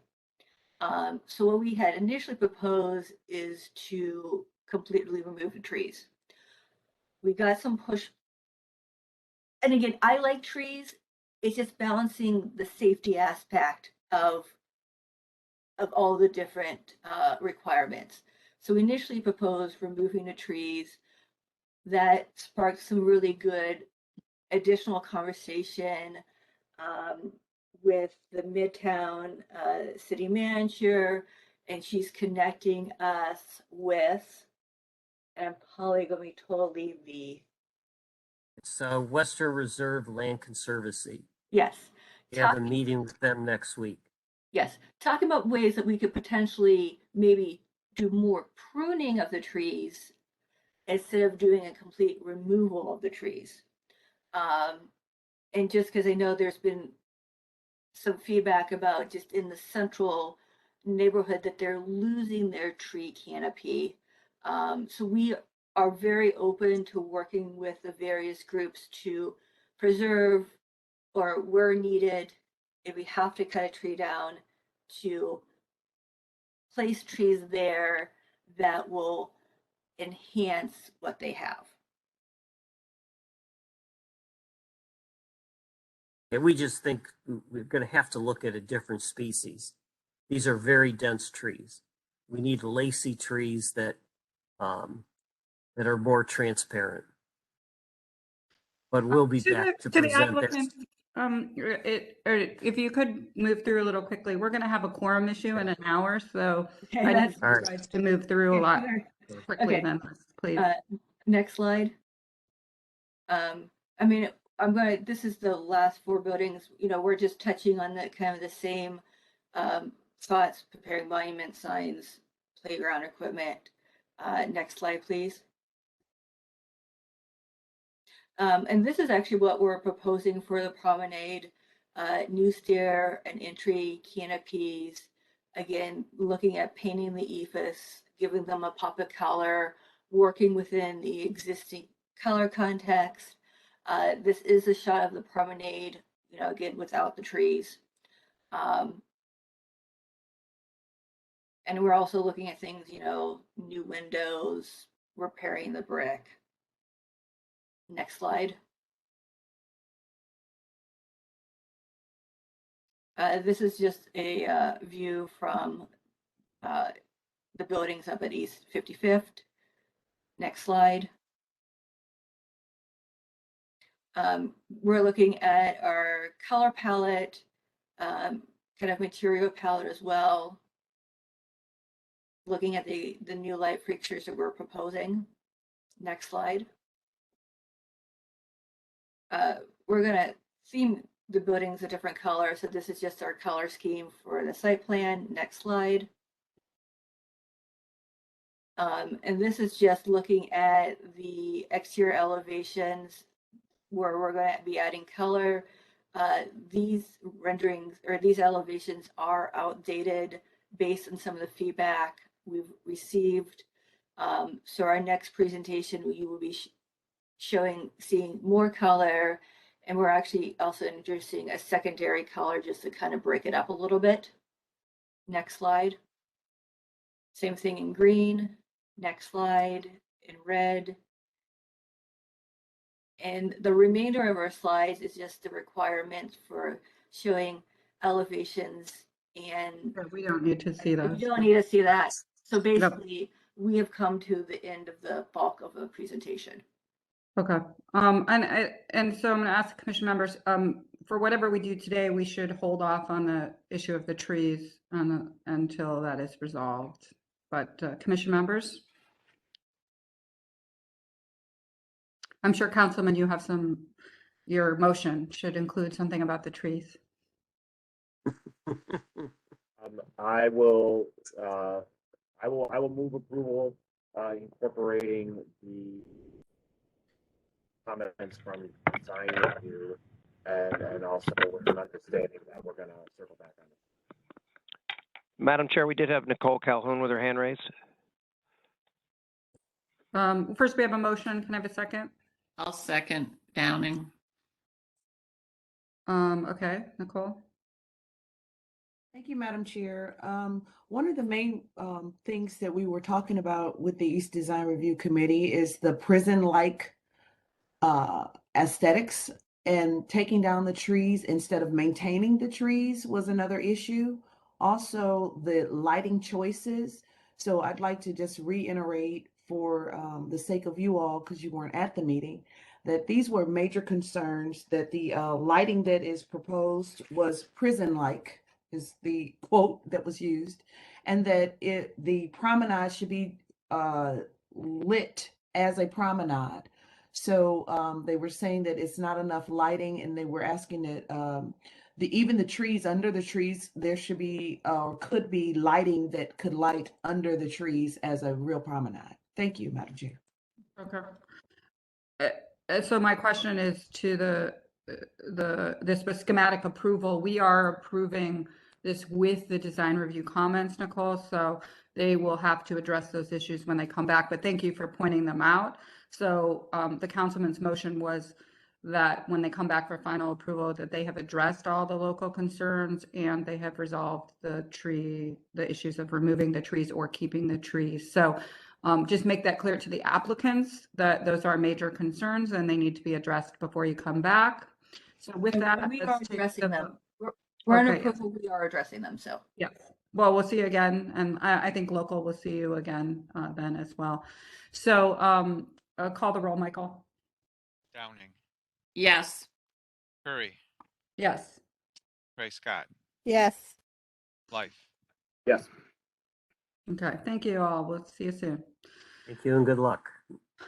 The next case. I'm going to ask this question of staff. I think the next one is the flats design guidelines. I don't want to lose a quorum, so I want to ask this to staff. I don't know how long this is going to take, but if this is going to take a while, I would prefer to go to the cases that require approval first. So to the director, how do you feel about moving this to the end, or is it essential prior to hearing the remaining cases?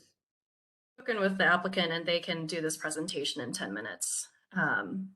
Is that adequate? I don't believe the remaining agenda items will take more than 20 minutes. Okay. My preference is what I'd hate to have is we're going to lose Diane, is that the cases that need permits don't get approved today. So does this flats design guidelines relate to the cases, or is it just in a special presentation? It's an overall framework for how we want to address design along the riverfront, but we can go ahead and move towards the cases first. Yeah, I think we Joel, should. if you could, Joel, if you could hold. Thanks. We'll just do it after there are only 3 cases left, so all right. Maurice, if you can move down to the designer, the next case. Yep. And I can preface this as Maurice goes down. So this is as requested by the Planning Commission members to come back before the commission to take one more look at how the connectivity between the Silver Hills project and the NRP project on Scranton Road Peninsula will address the existing trails. And so it's really kind of a trail connectivity landscape plan presentation, and Matt Moss will lead this discussion from our team. Well, just before I read them, will we be hearing both at the same time and then acting on each one individually? That is the better way to address this, mostly because it is one kind of master plan. So we'll do 2 items and then address each. Thanks. So this is the Silver Hills project and the Peninsula Final project. So we'll hear them both and then we'll vote twice separately on this. So go ahead. Thank you, Madam Chair. Thank you, Director. Again, this is Matt Moss on staff with the Planning Commission.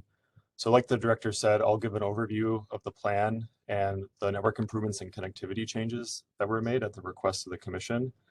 We'll present changes to the Silver Hills plan as well as changes to the NRP plan, and I'll turn it over to those respective teams when we get to those slides so they can comment specifically on the changes that we've made. And then I can wrap it up with some next steps and then answer any questions you all have. Next slide. So this is an overall aerial plan. This was prepared by our urban designer, Pega Noorfard. I believe this was at the request of you, Madam Chair, in order to have a sense of all of these projects and where they fit together spatially. So these are the projects we've currently been looking at or have approved in recent history, including Silver Hills and NRP shown in the center. Next slide. So the goals here that we've taken another look at is to figure out what the multimodal connectivity will be to developments on the peninsula and to also close gaps between existing trails and connections. This slide here shows the existing trail network and then planned recommended trails, particularly as a part of the Irishtown Bend project. So you can see the Centennial Lakeling Trail, you can see the Towpath Trail, the connector over the Carter Road Bridge to what will be the final connection for the towpath. So what's shown here in this maroon and blue color are the connections that we've worked out with the Silver Hills and NRP team, as well as some future possible gaps that we still need to close. Next slide. So I did a site visit with one of my colleagues in MoCap about 2 weeks ago. We actually met the Great Lakes team on site because part of the gap in this area would pass along their property. And so I wanted to take some context photos for you all so you could see the conditions that are along Carter. This is the riverside of Carter, and this condition extends basically up to Silver Hills property. And it shows the guardrail, the edge of the road, and the sheet piling that exists along the road. So there's about pretty much from the edge of the road on the inland side of Carter, on the riverside of Carter, there's about a 6-foot drop down to grade. And there's basically this trench that runs along the side of the road. Next slide. This photo shows that condition. It does taper and sort of changes grade as it goes roughly northeastward. And this shows the challenges I think we're going to face in the future in closing these gaps and making that connection to the Lakeling Trail. You can see on the other side of Carter, there's a retaining wall present. And so these are some of the details we still need to work out, but this analysis of the existing conditions ultimately is what informed our final recommendations. Next slide. So this is a comprehensive plan showing both Silver Hills site plan and NRP's site plan. The site plan shown is the previous plans prior to changes that were made, but we wanted to show this to show you the connection recommendations that we've made to both teams. So Silver Hills will present an updated site plan, which shows a multi-use path on the entirety of their frontage.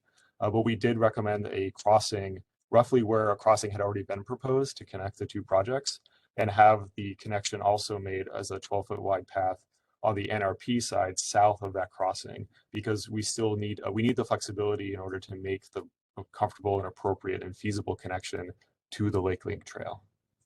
Next slide.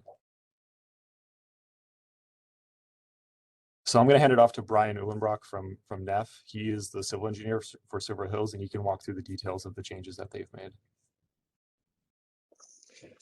I'm Brian Uhlenbrock with NEF and Associates, landscape architect here.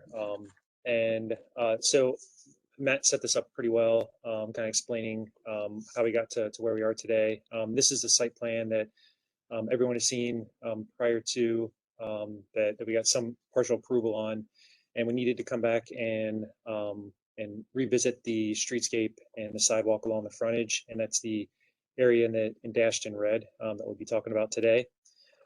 So the main part that we're going to be talking about is what's called out as the 10-foot wide busy shared path section, and that goes from the right of the page on the north down to the entrance to the drive entrance to the building to the south. We know that this area, one of our concerns was just with all of the pedestrian traffic, the vehicular traffic coming in and out of the garage.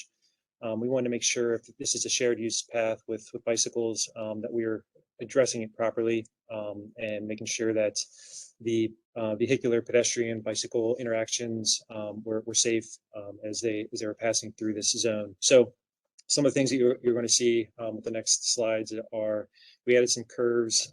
We narrowed the path a little bit along this section to 10 feet as opposed to 12 feet. And you'll see some tread surfacing, texture pattern differences in key areas. Next slide. So on the top of the page is the original design that we presented last time we were here, and you can see it's more linear in nature, straight path. This was 8 foot wide. To the right of the page, the kind of the darker hatched area was the main pedestrian entrance to the building, and there were some benches that were pulled away from the entrance, and the main sidewalk went in front of that entrance. And what you see to the bottom of the page is our revised sidewalk plan, and you'll see it's not as linear in nature. There are some bends into the path. You'll see some banding in there that is at the garage entrance, and you also see to the right that the sidewalk has been the 10 foot wide shared path has been pulled away from the building in that location. Next slide. So this kind of gives a little bit more of an enlarged view of these areas, and we'll start from the south going north. So enlargement A is the drive entrance to the south buildings. This is also the location that Matt mentioned where the shared path will be, as of right now, is proposed to cross the street. You can see we provided a gap for that to happen. There's additional coordination that'll need to occur there as we kind of get further into this, but we know that needs to happen. So we'll address that when that time comes as that further develops. So heading north or to the right of the page, you'll see that the sidewalk bends. The prior design had the bulk of the landscaping at the street in this zone.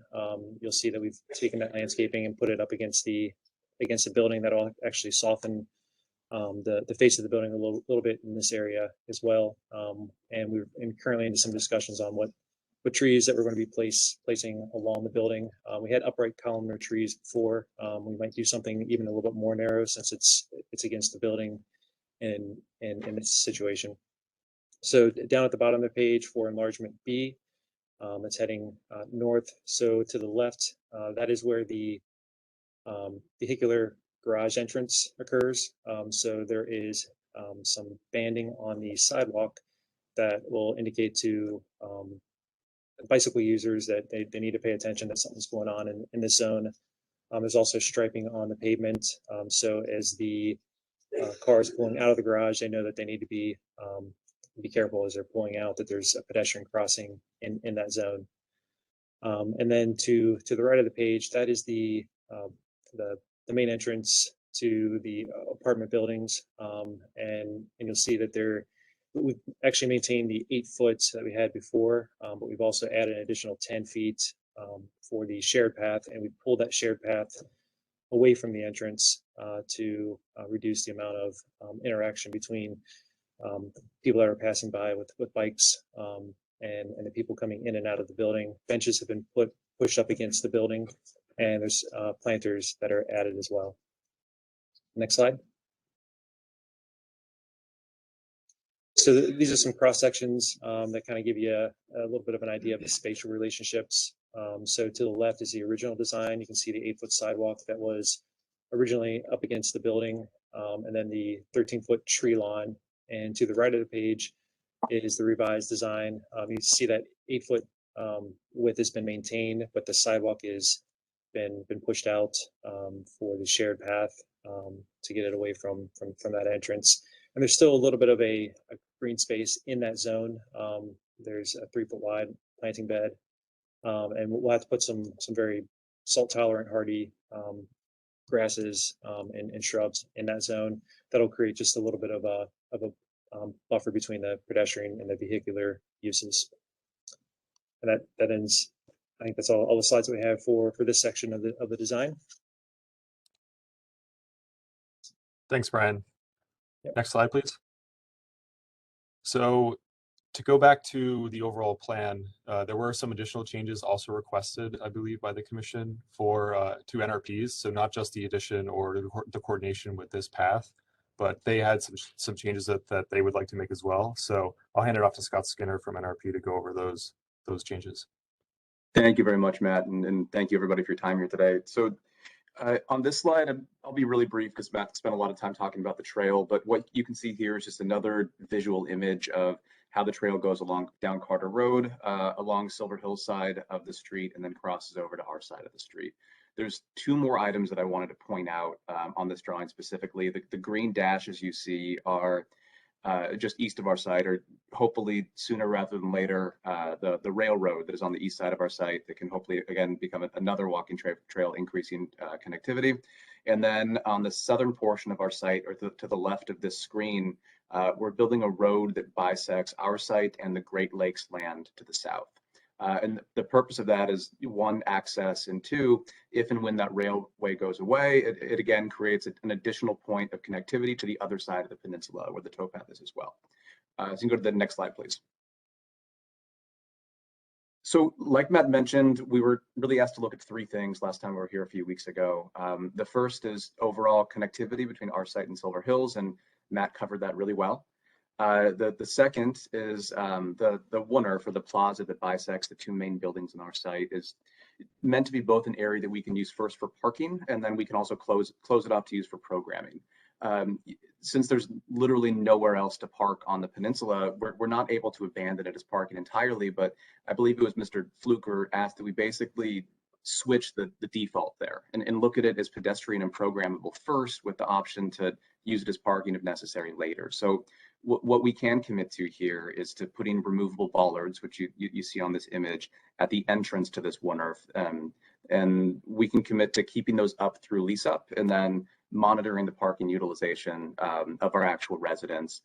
So we can maintain the ability to remove them if and when we need, but we can commit to starting the development and starting lease up with those bollards in to make sure that the plaza stays as a primarily public pedestrian friendly space.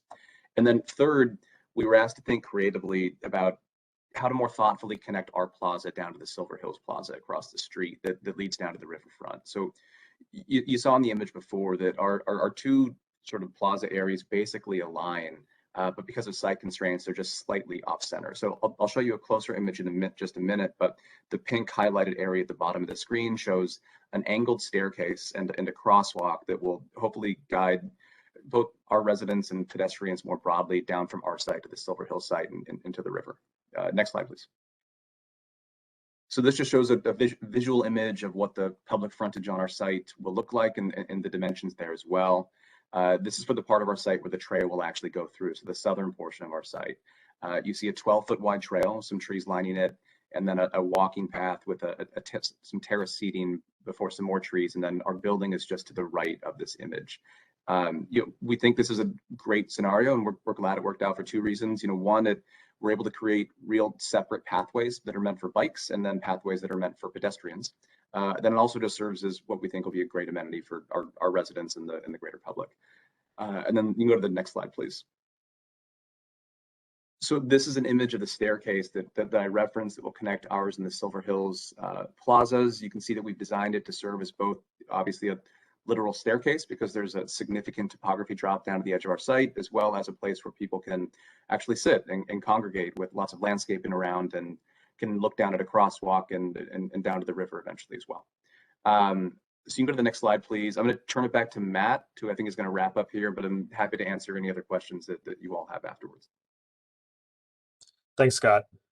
Yeah, so just to summarize, we again have asked that both teams incorporate this path on either side because we're not sure yet where we can accommodate the connection on, again, either the river side of Carter or the inland side, just given the physical conditions that I showed earlier in the images. So we're going to work on that outcome with Great Lakes, and we're exploring, of course, gap funding for all our trail connections. We occasionally do run into situations where we have gaps to close, and we have funding sources available that we can apply for. And so that's going to be an ongoing process.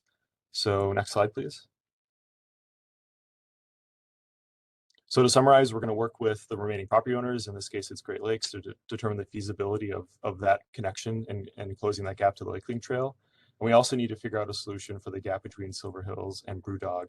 That's along the Carter to the north, which would connect to the towpath trail there. And lastly, the third one that's not quite on here is we still don't have the final details on the exact location of the crosswalk, but we're going to work with our traffic engineering department to figure out exactly where that'll go and what that'll look like. And we'd be happy to bring that back to both the local design review committee and the commission if you would like. So next slide, and we'll end with questions or comments.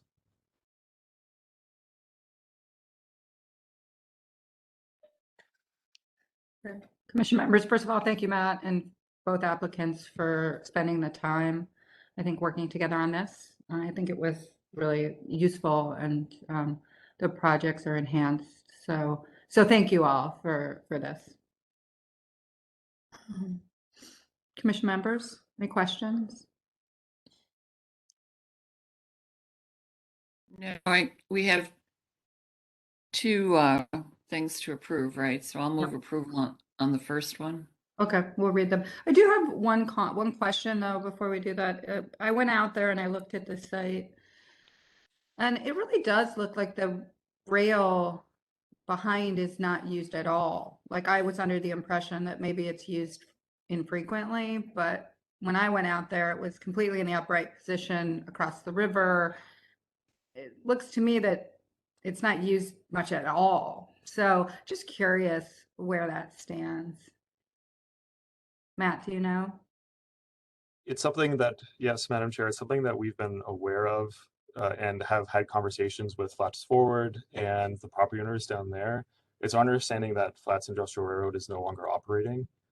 So it's something we've been exploring and trying to guide and gather more information on to see if that land is available and what the future might be for that. But it's complicated. These rail spurs have history and they have complicated details to them. So Scott, I don't know if you wanted to add anything to that.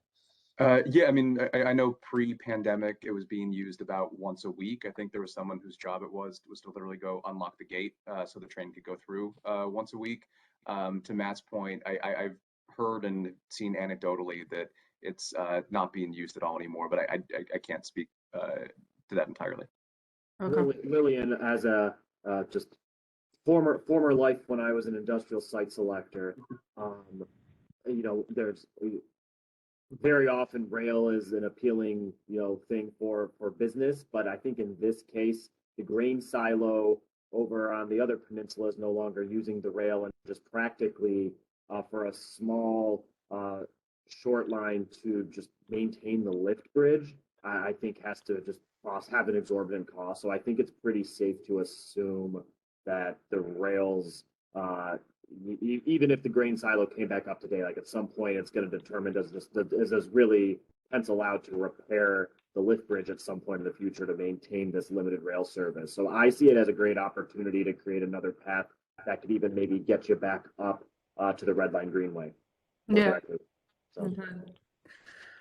Okay. Maurice, unfortunately, I need you to go back to the so I can read the ordinance numbers or for both of these, if you don't mind.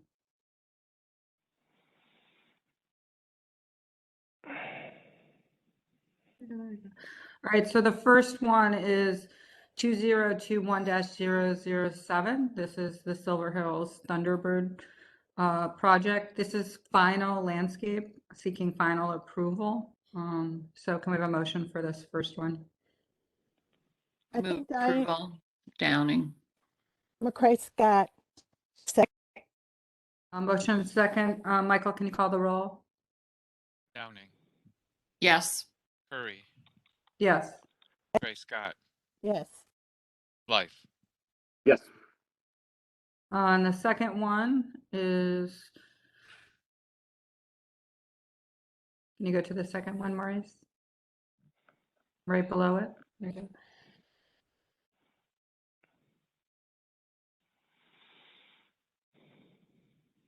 Is the next one, Maurice?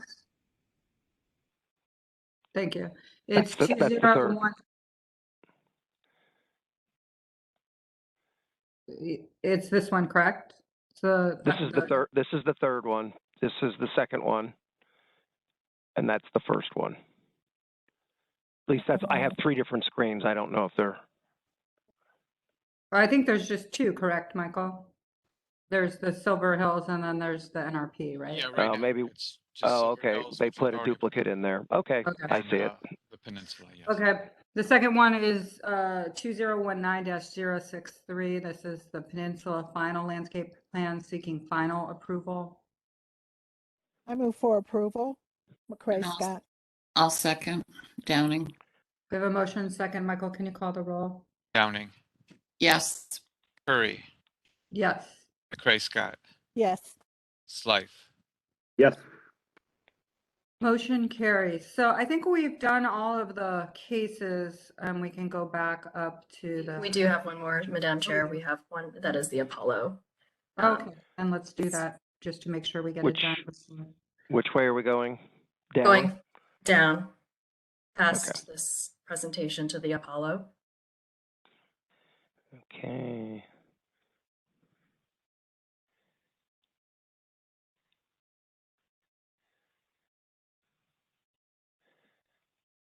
There we go. This is 2021-018. This is the Apollo Apartments renovation, seeking final approval. This is at 1250 Riverbed Street. And I'll need to swear you in. Ron, are you or anyone else speaking to this matter? Excuse me, yes. There's going to be myself. We have Kevin Kelly, who will be speaking on behalf of the project potentially. You also have Michael Lentz in attendance from Manick Smith, landscape architect. Okay. I'll swear you all in. Do you swear to tell the truth, the whole truth, and nothing but the truth as you shall answer to the penalty of perjury? I do. Okay. And I was going to ask to the director, is staff going to say anything first, or should they go ahead? They should just go ahead. Okay. And if you could focus on the exterior, since this is a final approval, that would be great. Thank you. Yes. Thank you. So this is 1250 Riverbed Street. It is in the flats area along Riverbed, just adjacent to the Jacobs Nautica Pavilion and to the Powerhouse parking lot. It does abut the Superior Viaduct and sits along Heritage Park facing the Cuyahoga River. We are proposing a 70-unit apartment building. The building itself has about 50,260 square feet currently, and the footprint of the building is 11,000. The footprint of the building has 11,379 square feet on the ground floor, which is 100% coverage of the site itself. So if we go to the next slide.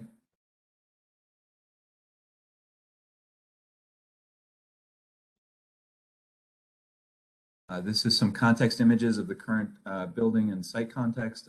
This shows the existing conditions. We intend to maintain the overall look and feel of the building and feel that it speaks to the character of the Flats district.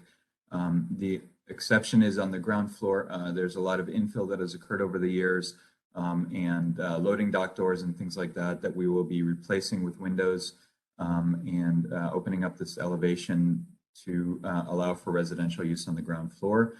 On the rear of the building, next slide, please. You can see that there are less windows if you look at the upper slides. So we are presenting additional punched windows over there as well. These bottom few images are looking at the view from the viaduct, looking around both at the building and around at the context in that area. Next slide, please. These are some of the historic images that we were able to find from the historic registries. And looking at the viaduct as well as the building, if you look at the middle image on the right, you can see the building there already existing. This is a 1978 photo, but it was existing in even the 1910s and 20s. Next slide, please. This is the ground floor, and our client has also has a ground lease that they're executing under the viaduct. So what we're intending to do is actually, since we're fully built out to the extents of the site, we are intending to provide an amenity landscaped area under the viaduct and really taking advantage of one of these unique features that are very unique to the area and we feel that would benefit greatly from the enhancement and that would benefit to the people that live in the apartments. It will be fenced along the parking lot side on the left of this image, where it's facing the Nautica Pavilion lot and the Powerhouse lot. So this would be a fenced area with a lot of greenery and areas. We have some renderings later on in the slides. Next slide, please. This is the ground floor. Looking at the way that both the entry is organized on the right, which I'll have a blow-up slide of so you guys can get a better sense of the actual entry sequence and how it relates to the outside, as well as the unit layout facing the street as well as facing the viaduct. The viaduct would be at the top of the page and Riverbed Street would be at the bottom of the page in this. Next slide, please. This is a typical upper floor. Next slide, please. Next slide. Next slide.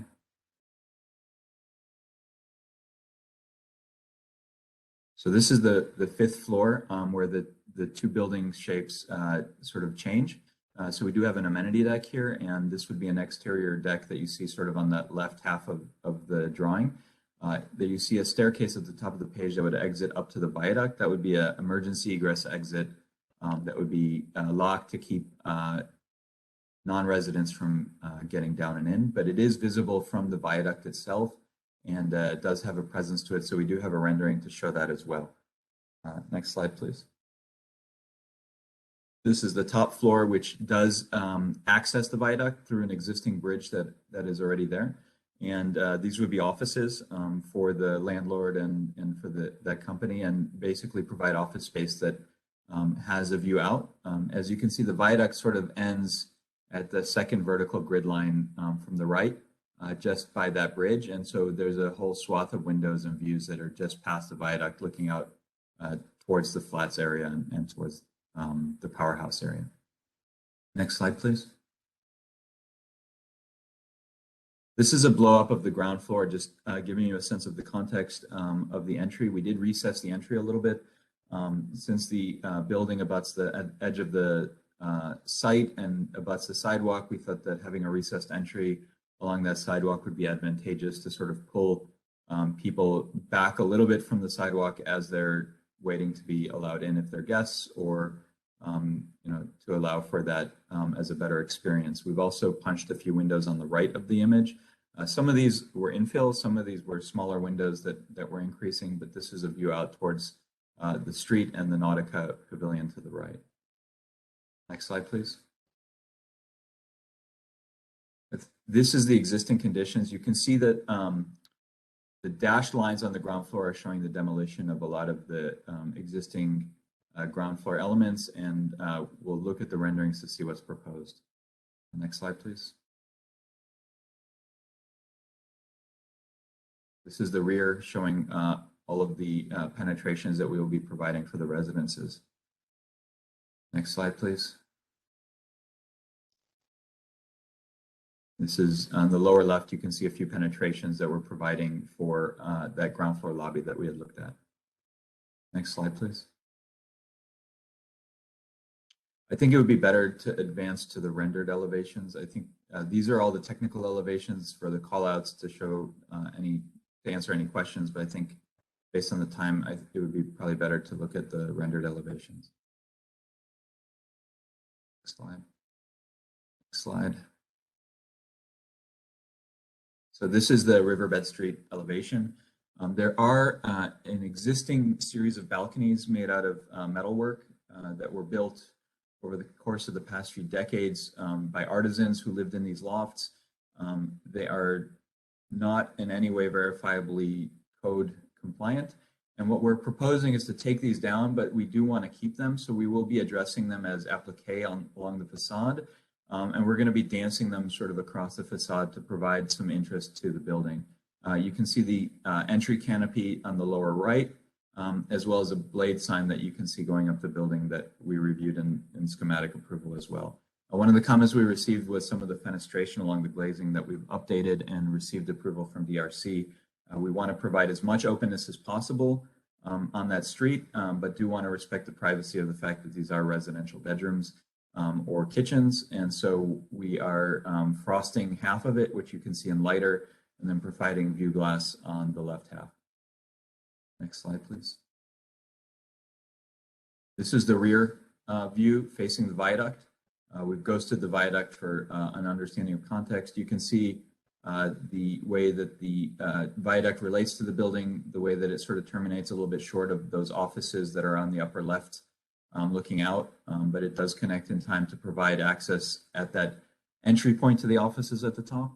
And at the bottom under the viaduct, you can see the residential entrance where residents would enter through the viaduct green area and into the lobby spaces. I think that would be more of a primary residential entrance, since they'll be parking at the Nautica Pavilion lots where our owners secured long-term parking.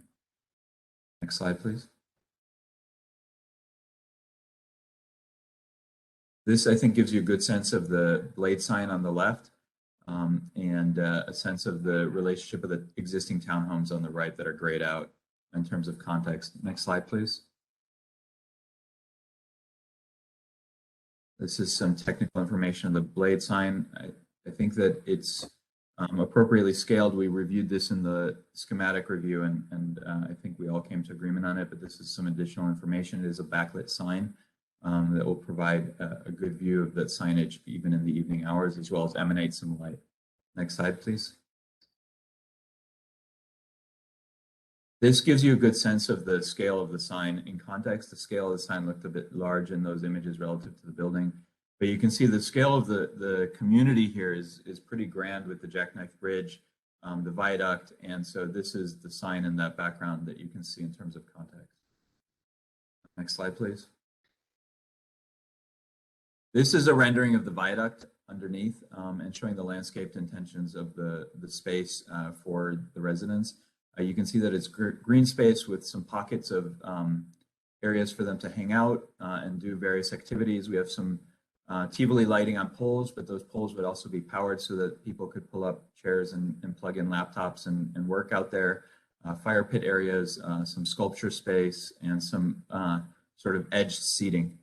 Next slide, please. This is another view in the evening of that same space with some uplighting to add effect to the viaduct itself and enhance that view of the space and address it in that way. Next slide, please. This is the rooftop deck. This is the rooftop amenity deck. So I would like to note that this is viewable from the viaduct. The public that would be on the viaduct would have a view of this. So we took the space seriously in terms of providing it programmatically, as well as addressing it as a highly visible potential space, and also using it to frame the views of the city for the tenants. This is their sort of private outdoor lounge that actually has those city views and provides the look down. If you imagine standing on the edge there, looking down on the river and looking out towards the bridges, this is the moment that they'll all have to have that opportunity. Next slide, please. These are some of the interior views. I think based on council's comment, we'll skip through these quickly unless anybody has any questions. Next slide, please.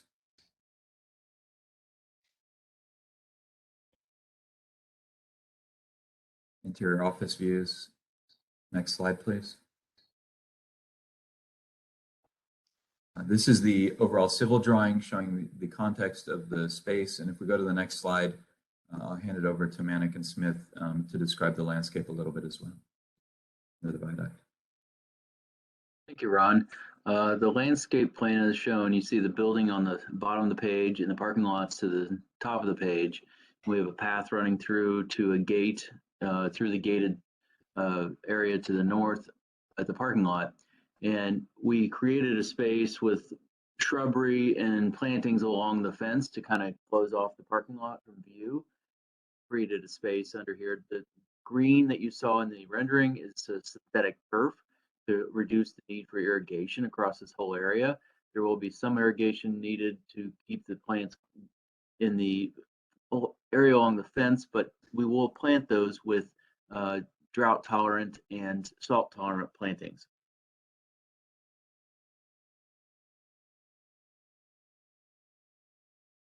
That's all I have. Slide. I think that's it. Okay. There was one comment on a design review about the adjacent to the bridge. I don't know if you saw that. I saw on the list, but I think you've addressed it. Is that correct? We've addressed it. It is an existing connection.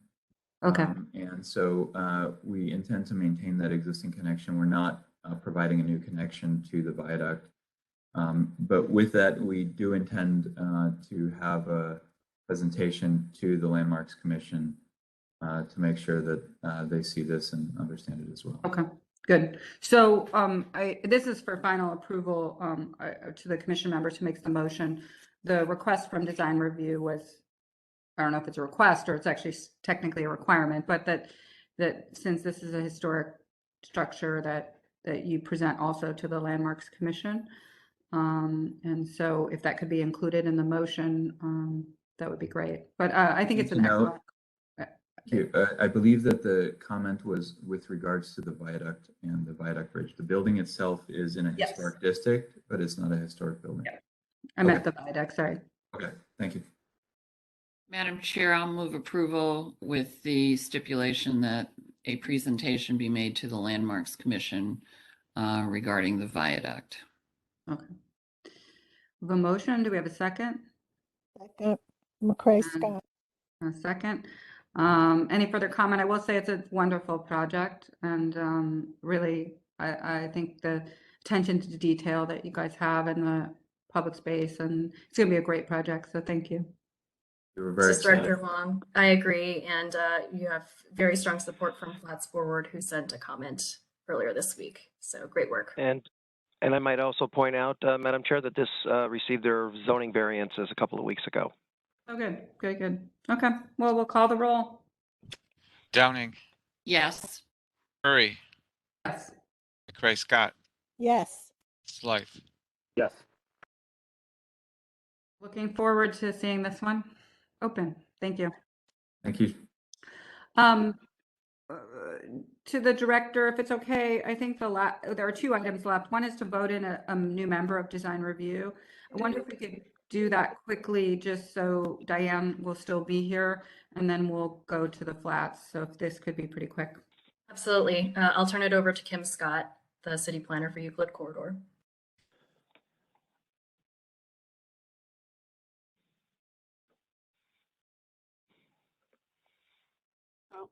Good morning, Madam Chair and Commission members. I believe that you all have the resume of Andrew Sargent, who happens to be an Enterprise Rose Architectural Fellow with Neighborhood Progress, Cleveland Neighborhood Progress currently. He comes to me with high recommendations. And I've had a brief orientation with him. And so I would recommend that he become a committee member of the Euclid Corridor Design Review Committee. Thank you. I move approval. Downing. I second, McCray Scott. Let's call the roll, Michael. Downing, Murray, Yes. McCray Scott, Yes. Slife. Yes. Motion carries. Thank you. All right, back to the design guidelines for the flats, and a question first to the director, just so procedurally, are we, will we be adopting these design guidelines today? Yes, that's correct. We are requesting an adoption from the Planning Commission so that staff may utilize the guidelines as recommendations or guidelines to developers. Okay, so or I have use in local design review. Okay, quick question. I think there are two options. One is to present them quickly before Commission Member Downing has to leave. So that would give you about 15 minutes. And then we could vote, or we postpone this, or we go ahead and hear it, but we don't vote it until later. So I would say if it's possible to do this in 15 minutes, I would go ahead and do that. Yes, let's move ahead. The presenters were able to present in 10 to 12 minutes yesterday at design review, so I would encourage you to move at that same pace. And my comments before they start is that this is the design guidelines, which are a recommendation of the Vision for the Valley Plan, which were adopted last fall. And so these are going to be really critical as we seek to have a more consistent look along the riverfront. And the larger strategy around riverfront is top of mind for us, and this is one of the steps to get us to that place. So without further ado, Joel, if you could move ahead, and if you could start also by clarifying which geographies these are aiming to be applied to. Thanks. Also, anybody who's going to speak besides Joel, including Joel, I'll need to swear you in. Is there anyone else here to speak to this? Yes, Arthur. Okay. Okay. Do you swear to tell the truth, the whole truth, and nothing but the truth as you shall answer to the penalty of perjury? I do. Okay, take it away. Okay. Good morning, Madam Chair, Commission members, Director Wang. I'm Joel Viscus from Land Studio. I'll give a quick introduction before I hand it over to the consultant team of OHM and Merritt Chase. As Director Wang pointed out, this specifically comes from a recommendation made by in the Vision for the Valley Plan. But more specifically, about a year ago, the city, Canalway Partners, Metro Parks began planning work on separate projects that were all adjacent to each other. Heritage Park, a portion of Canal Basin Park, which both, of course, are next to Settlers Landing. So while these are three separate parks, most people see this as a single park. So that really pushed more immediately the needs to put together guidelines. And so at that point, MoCap, City Planning, Metro Parks, Flats Ford, and Canalway Partners, worked to plan. We facilitated a process, and then I'll, essentially Arthur and Matt are going to go over them, so I'll hand it over to them. And we'll be quick. Sounds good. Thank you, Joel. If you can advance to the next slide. We also have Gina Chase and Alex Kelly from Merritt Chase, who were on our team as well. So very quickly, I just want to give you an overview of the project process. This just kind of summarizes what we were doing. It was streamlined, as Joel mentioned, due to the impending projects that were happening in the study area. But it was also a very collaborative process between the consultant team and the project team as well. We did a couple of site walks, a couple of different design charrettes and workshops before ultimately coming together for these design guidelines that you have before you. If you go to the next slide, this begins to show you the context in which we were working in. As we know, the Cuyahoga River is one of our region's primary natural and economic resources. And as Joel was pointing out and others, over the past decade, we've had a mix of trails, parks, water recreation, and adjacent development that has increased along with a flurry of studies and development in the area as well. And then on the next slide, we kind of zone in on our project study area specifically for this project. So while we have a variety of riverfront spaces, and various development at various stages, as we've seen today during the earlier presentations, we really want to make sure that the community is connected to the green space and connected to the riverfront. So these near-term projects that we're showing here, Irishtown Bend, Heritage Park 1 and 2, Canal Basin Park, and Settlers Landing, really established the primary focus for these design guidelines, but we have been developing these with the intent to implement them throughout the Cuyahoga River Valley. Next slide, please.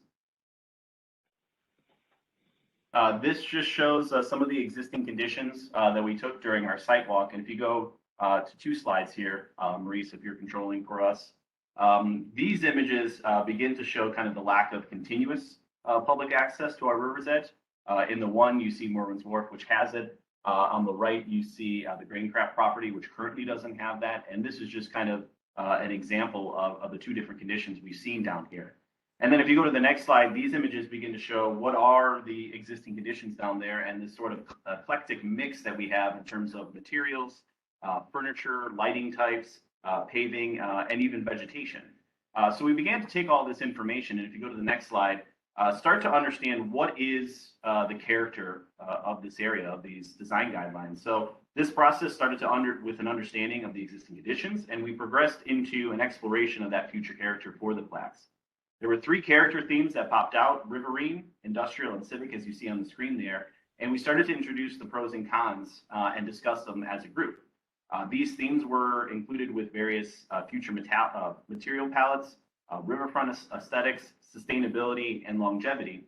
And if you go to the next slide, ultimately what came about this was this combination of industrial and civic themes emerging as the preferred theme, which we are coining here civic industrial. So the combination of the civic and industrial character themes begin to build on the industrial legacy of the flats, while also introducing a consistent civic scale and detail and a bit of refinement to the riverfront. So without being a little too gritty, too bulky, or even too sterile, this civic industrial theme begins to emphasize the working riverfront heritage with steel, wood, and stone materials, as you'll see, and beginning to refine that in how we select benches, lightings, railings, and other design element materials. So even if they're not mentioned in here, any elements that are not specifically recommended in these design guidelines, we are showing to meet this civic industrial character. And then if we go into the next slide, Matt Hills is going to start talking about the water zones and how we began to organize this section. 2 more slides, please. Good morning, everyone. I'm Matt Hills. Thank you. One of the primary goals of these guidelines is to create a certain level of consistency along the river's edge while still allowing each individual site's uniqueness to shine through. And so how does one balance consistency with this unique expression? The solution that we arrived at was what's shown in this diagram here, which was to break down the riverfront zone into 3 smaller zones. Starting from the left, if you could go to the next slide, please. You can see the gathering zone, which is the farthest from the river and encompasses the most flexible area. You will see across the bottom there, the flexible and the arrow connecting flexible to fixed on the right. This demonstrates how we are assigning these guidelines less rigidly in the gathering zone all the way through to most rigidly at the water zone. Next slide, please. Here are some examples of current gathering zones along the river within the study area. I'm sure these are all readily recognizable to you. Next slide. The next is the access zone, which is right along the river. And if you go to the next slide, you can see some examples of that. It's typically the area where there is existing public access immediately behind the bulkhead or where there could be in the future. Next. Lastly is the water zone, which is at the bulkhead and directly in front of it. This is typically where water access will happen or does happen. And we also look at railing applications in this area. Next slide, please. Here are some examples of that condition in today's conditions. Next slide, please.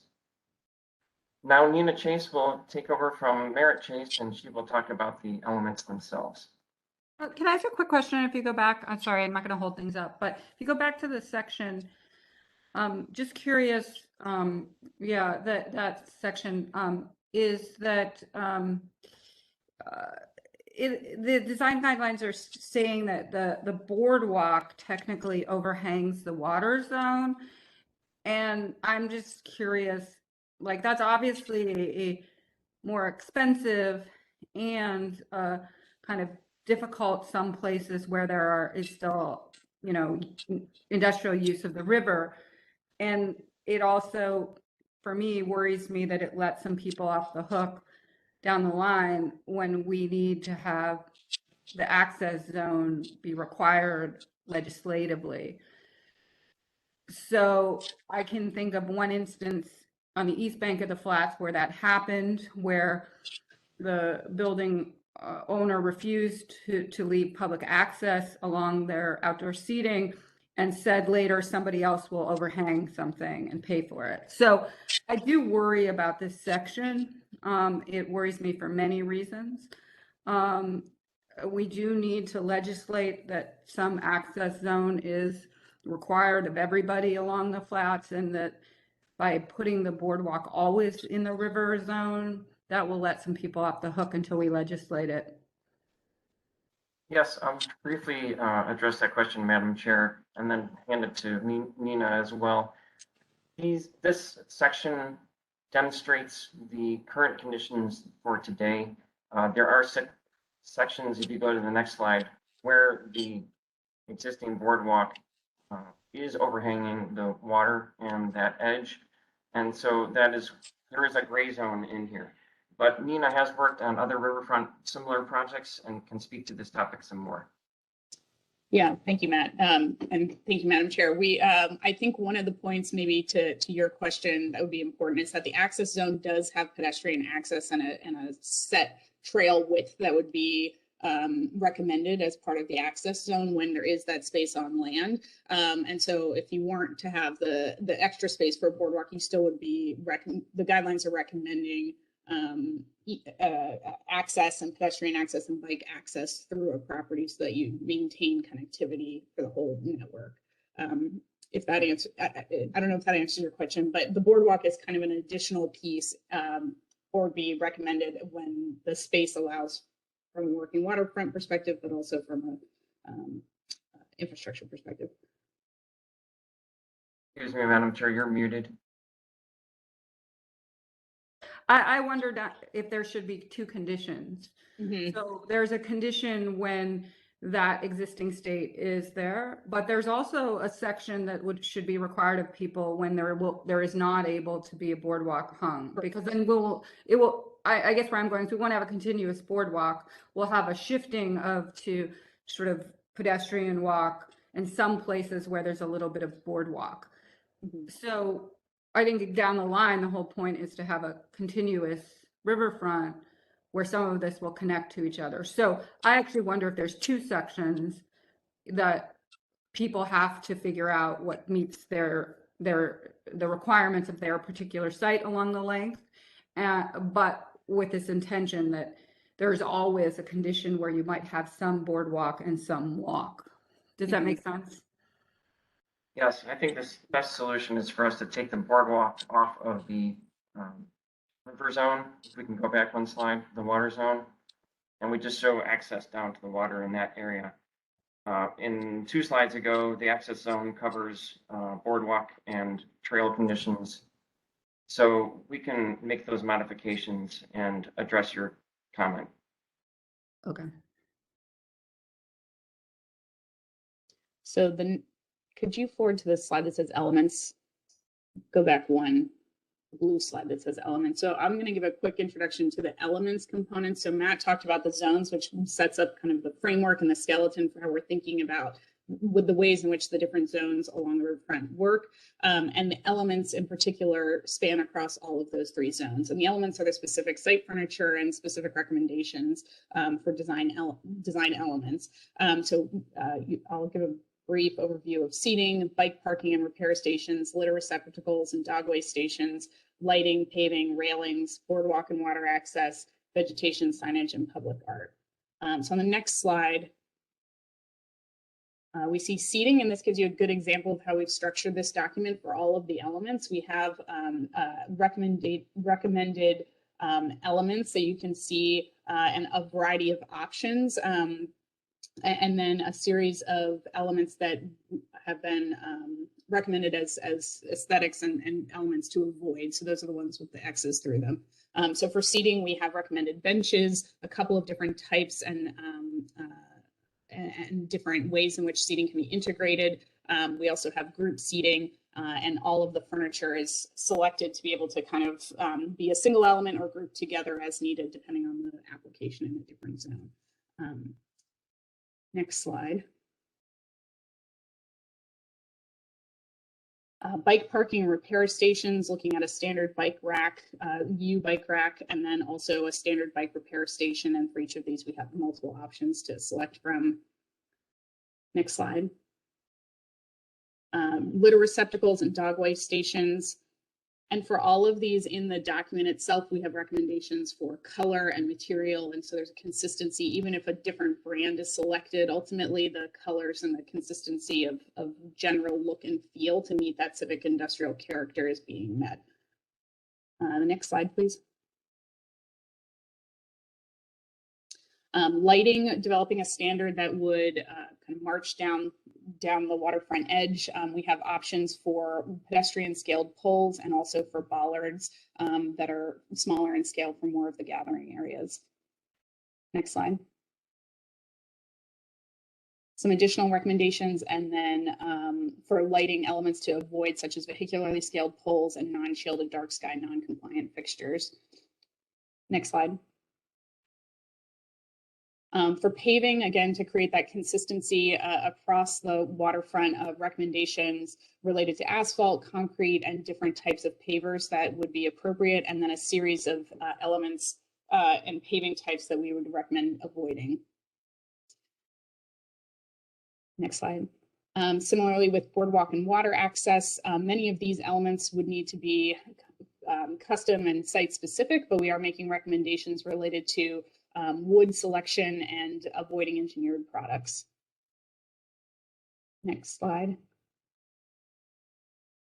For railings, taking some cues from existing railings that are working really well along the waterfront, and recommending additional options that integrate stainless steel or galvanized steel with wood, and then elements such as pipe railings and more residential scaled and aesthetic looking fencing that we would be avoiding. Next slide. Vegetation as well, trying to include a consistent palette that is flexible for the site depending on what the needs are of each of the locations, but recommending native, non-invasive, perennial riverine vegetation, and avoiding water-intensive annuals, and planting strategies that require intensive maintenance. Next slide. Signage, we're taking cues from a number of the signage standards and wayfinding programs that have been established for this area and others. And so referencing existing signage standards and not recommending a new slate of signage, but building off of what's been done today and leverage the existing work. Next slide. And then recommendations at a high level for public art that celebrates and reinterprets the industrial artifacts, public art that encourages participation and takes up space and allows people to be within and underneath the art. And then also in the public art category, thinking about programming and events as public art experiences. Next slide. Oh, go I ahead. can jump on this one, Nina. Yep. And we just developed a quick design guideline checklist for staff and design review and planning commission to be used with the project partners and with private developers, just to help organize and understand which elements would be within which zones, and just something of, again, a checklist to be reviewed as applications and development projects come forward. I believe that's it.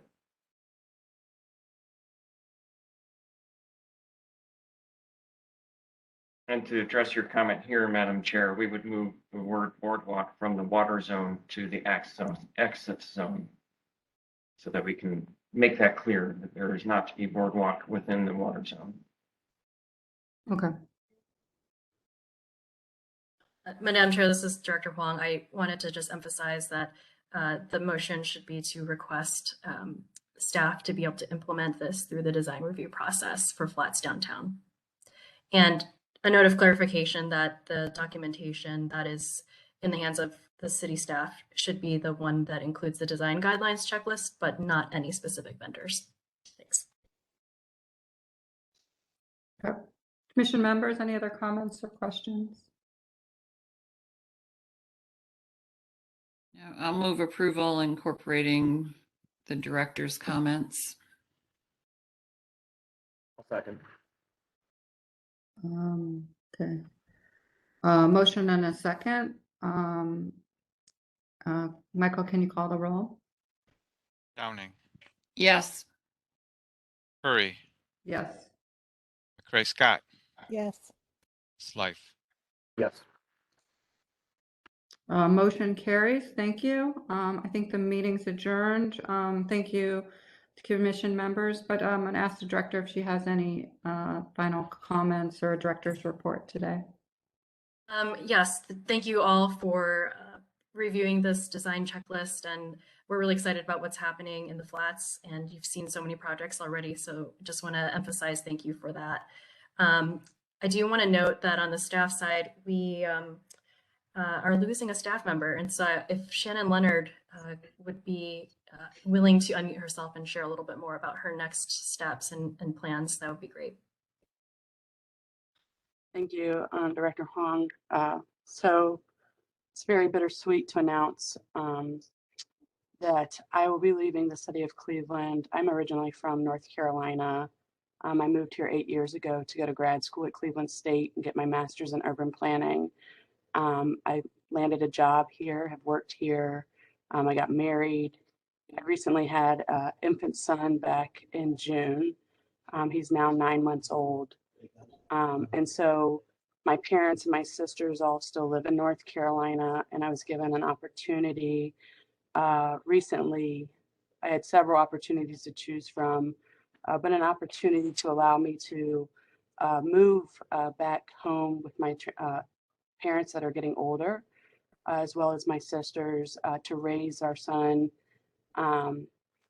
It's so hard because I've thoroughly enjoyed all of the connections and relationships I've built here, and the work that I do. I didn't know a lot about zoning when I started, fresh with my master's back 5 years ago, but I learned so much. I set out to try to make it as easily understandable and teachable as possible, because zoning in our city is such a it can be such an in the weeds kind of work. And so I tried to, you know, whether it be everyday citizens to the developers that I worked with, to make it really easily understandable, teachable, and fair across the board, as well as to help those with some of the fewest of resources to better their lives. And so that was always my mission. And so I continue that. I learned so much from that. From you all, you challenged me on a regular basis. And I just really thoroughly enjoyed the work, and I'm really going to miss it. There's really no words that could put into words to express my gratitude. I'm humbled by the opportunities that I've been presented and the people that I've met. And I'm nervous and excited about my next opportunity. I will miss all of you. I will be here working remote probably through the summer. And so if you need anything, feel free to reach out. I'll be sending a follow-up email with my non-work email, so to speak. And so I just want to thank you all. Thank you, Chairwoman. Thank you, Director. And thank you to all of my colleagues. I will definitely miss you guys. And I hope that whoever comes behind me can remember to just treat everybody fairly across the board. And try to use zoning in a way that uplifts rather than puts down. It has been used in history. So thank you very much. Thank you, Shannon. You have been impressive and so excellent to work with, and just really, I've been so impressed with you. And you've taken on some of the most complicated matters, and as you said, you treated people fairly, and you really helped us think through things. And so you really will be missed. But I'm happy for you. But keep in touch, and you can come back, you know. I told Shannon, the offer always stands. If you want to come back to the city of Cleveland, you know, we'll have a space for you. So it's just with great sadness. Everything Shannon has shared, I 200,000% agree. She is just a woman of character and really an expert, and she's used her expertise equitably and fairly. So we will really miss your public service here. Yeah. But as a mother myself, I understand how challenging it is to be, and how great it will be to be closer to support. So on behalf of the planning staff and everyone that you have served, we'll miss you. Thank you. Tough shoes to fill. I don't know how you're going to fill those shoes. Yes, and on that note, we are hiring. So all you zoning experts, people who are excited about form-based code, we have openings because, again, big shoes to fill. We also have posted the assistant director role.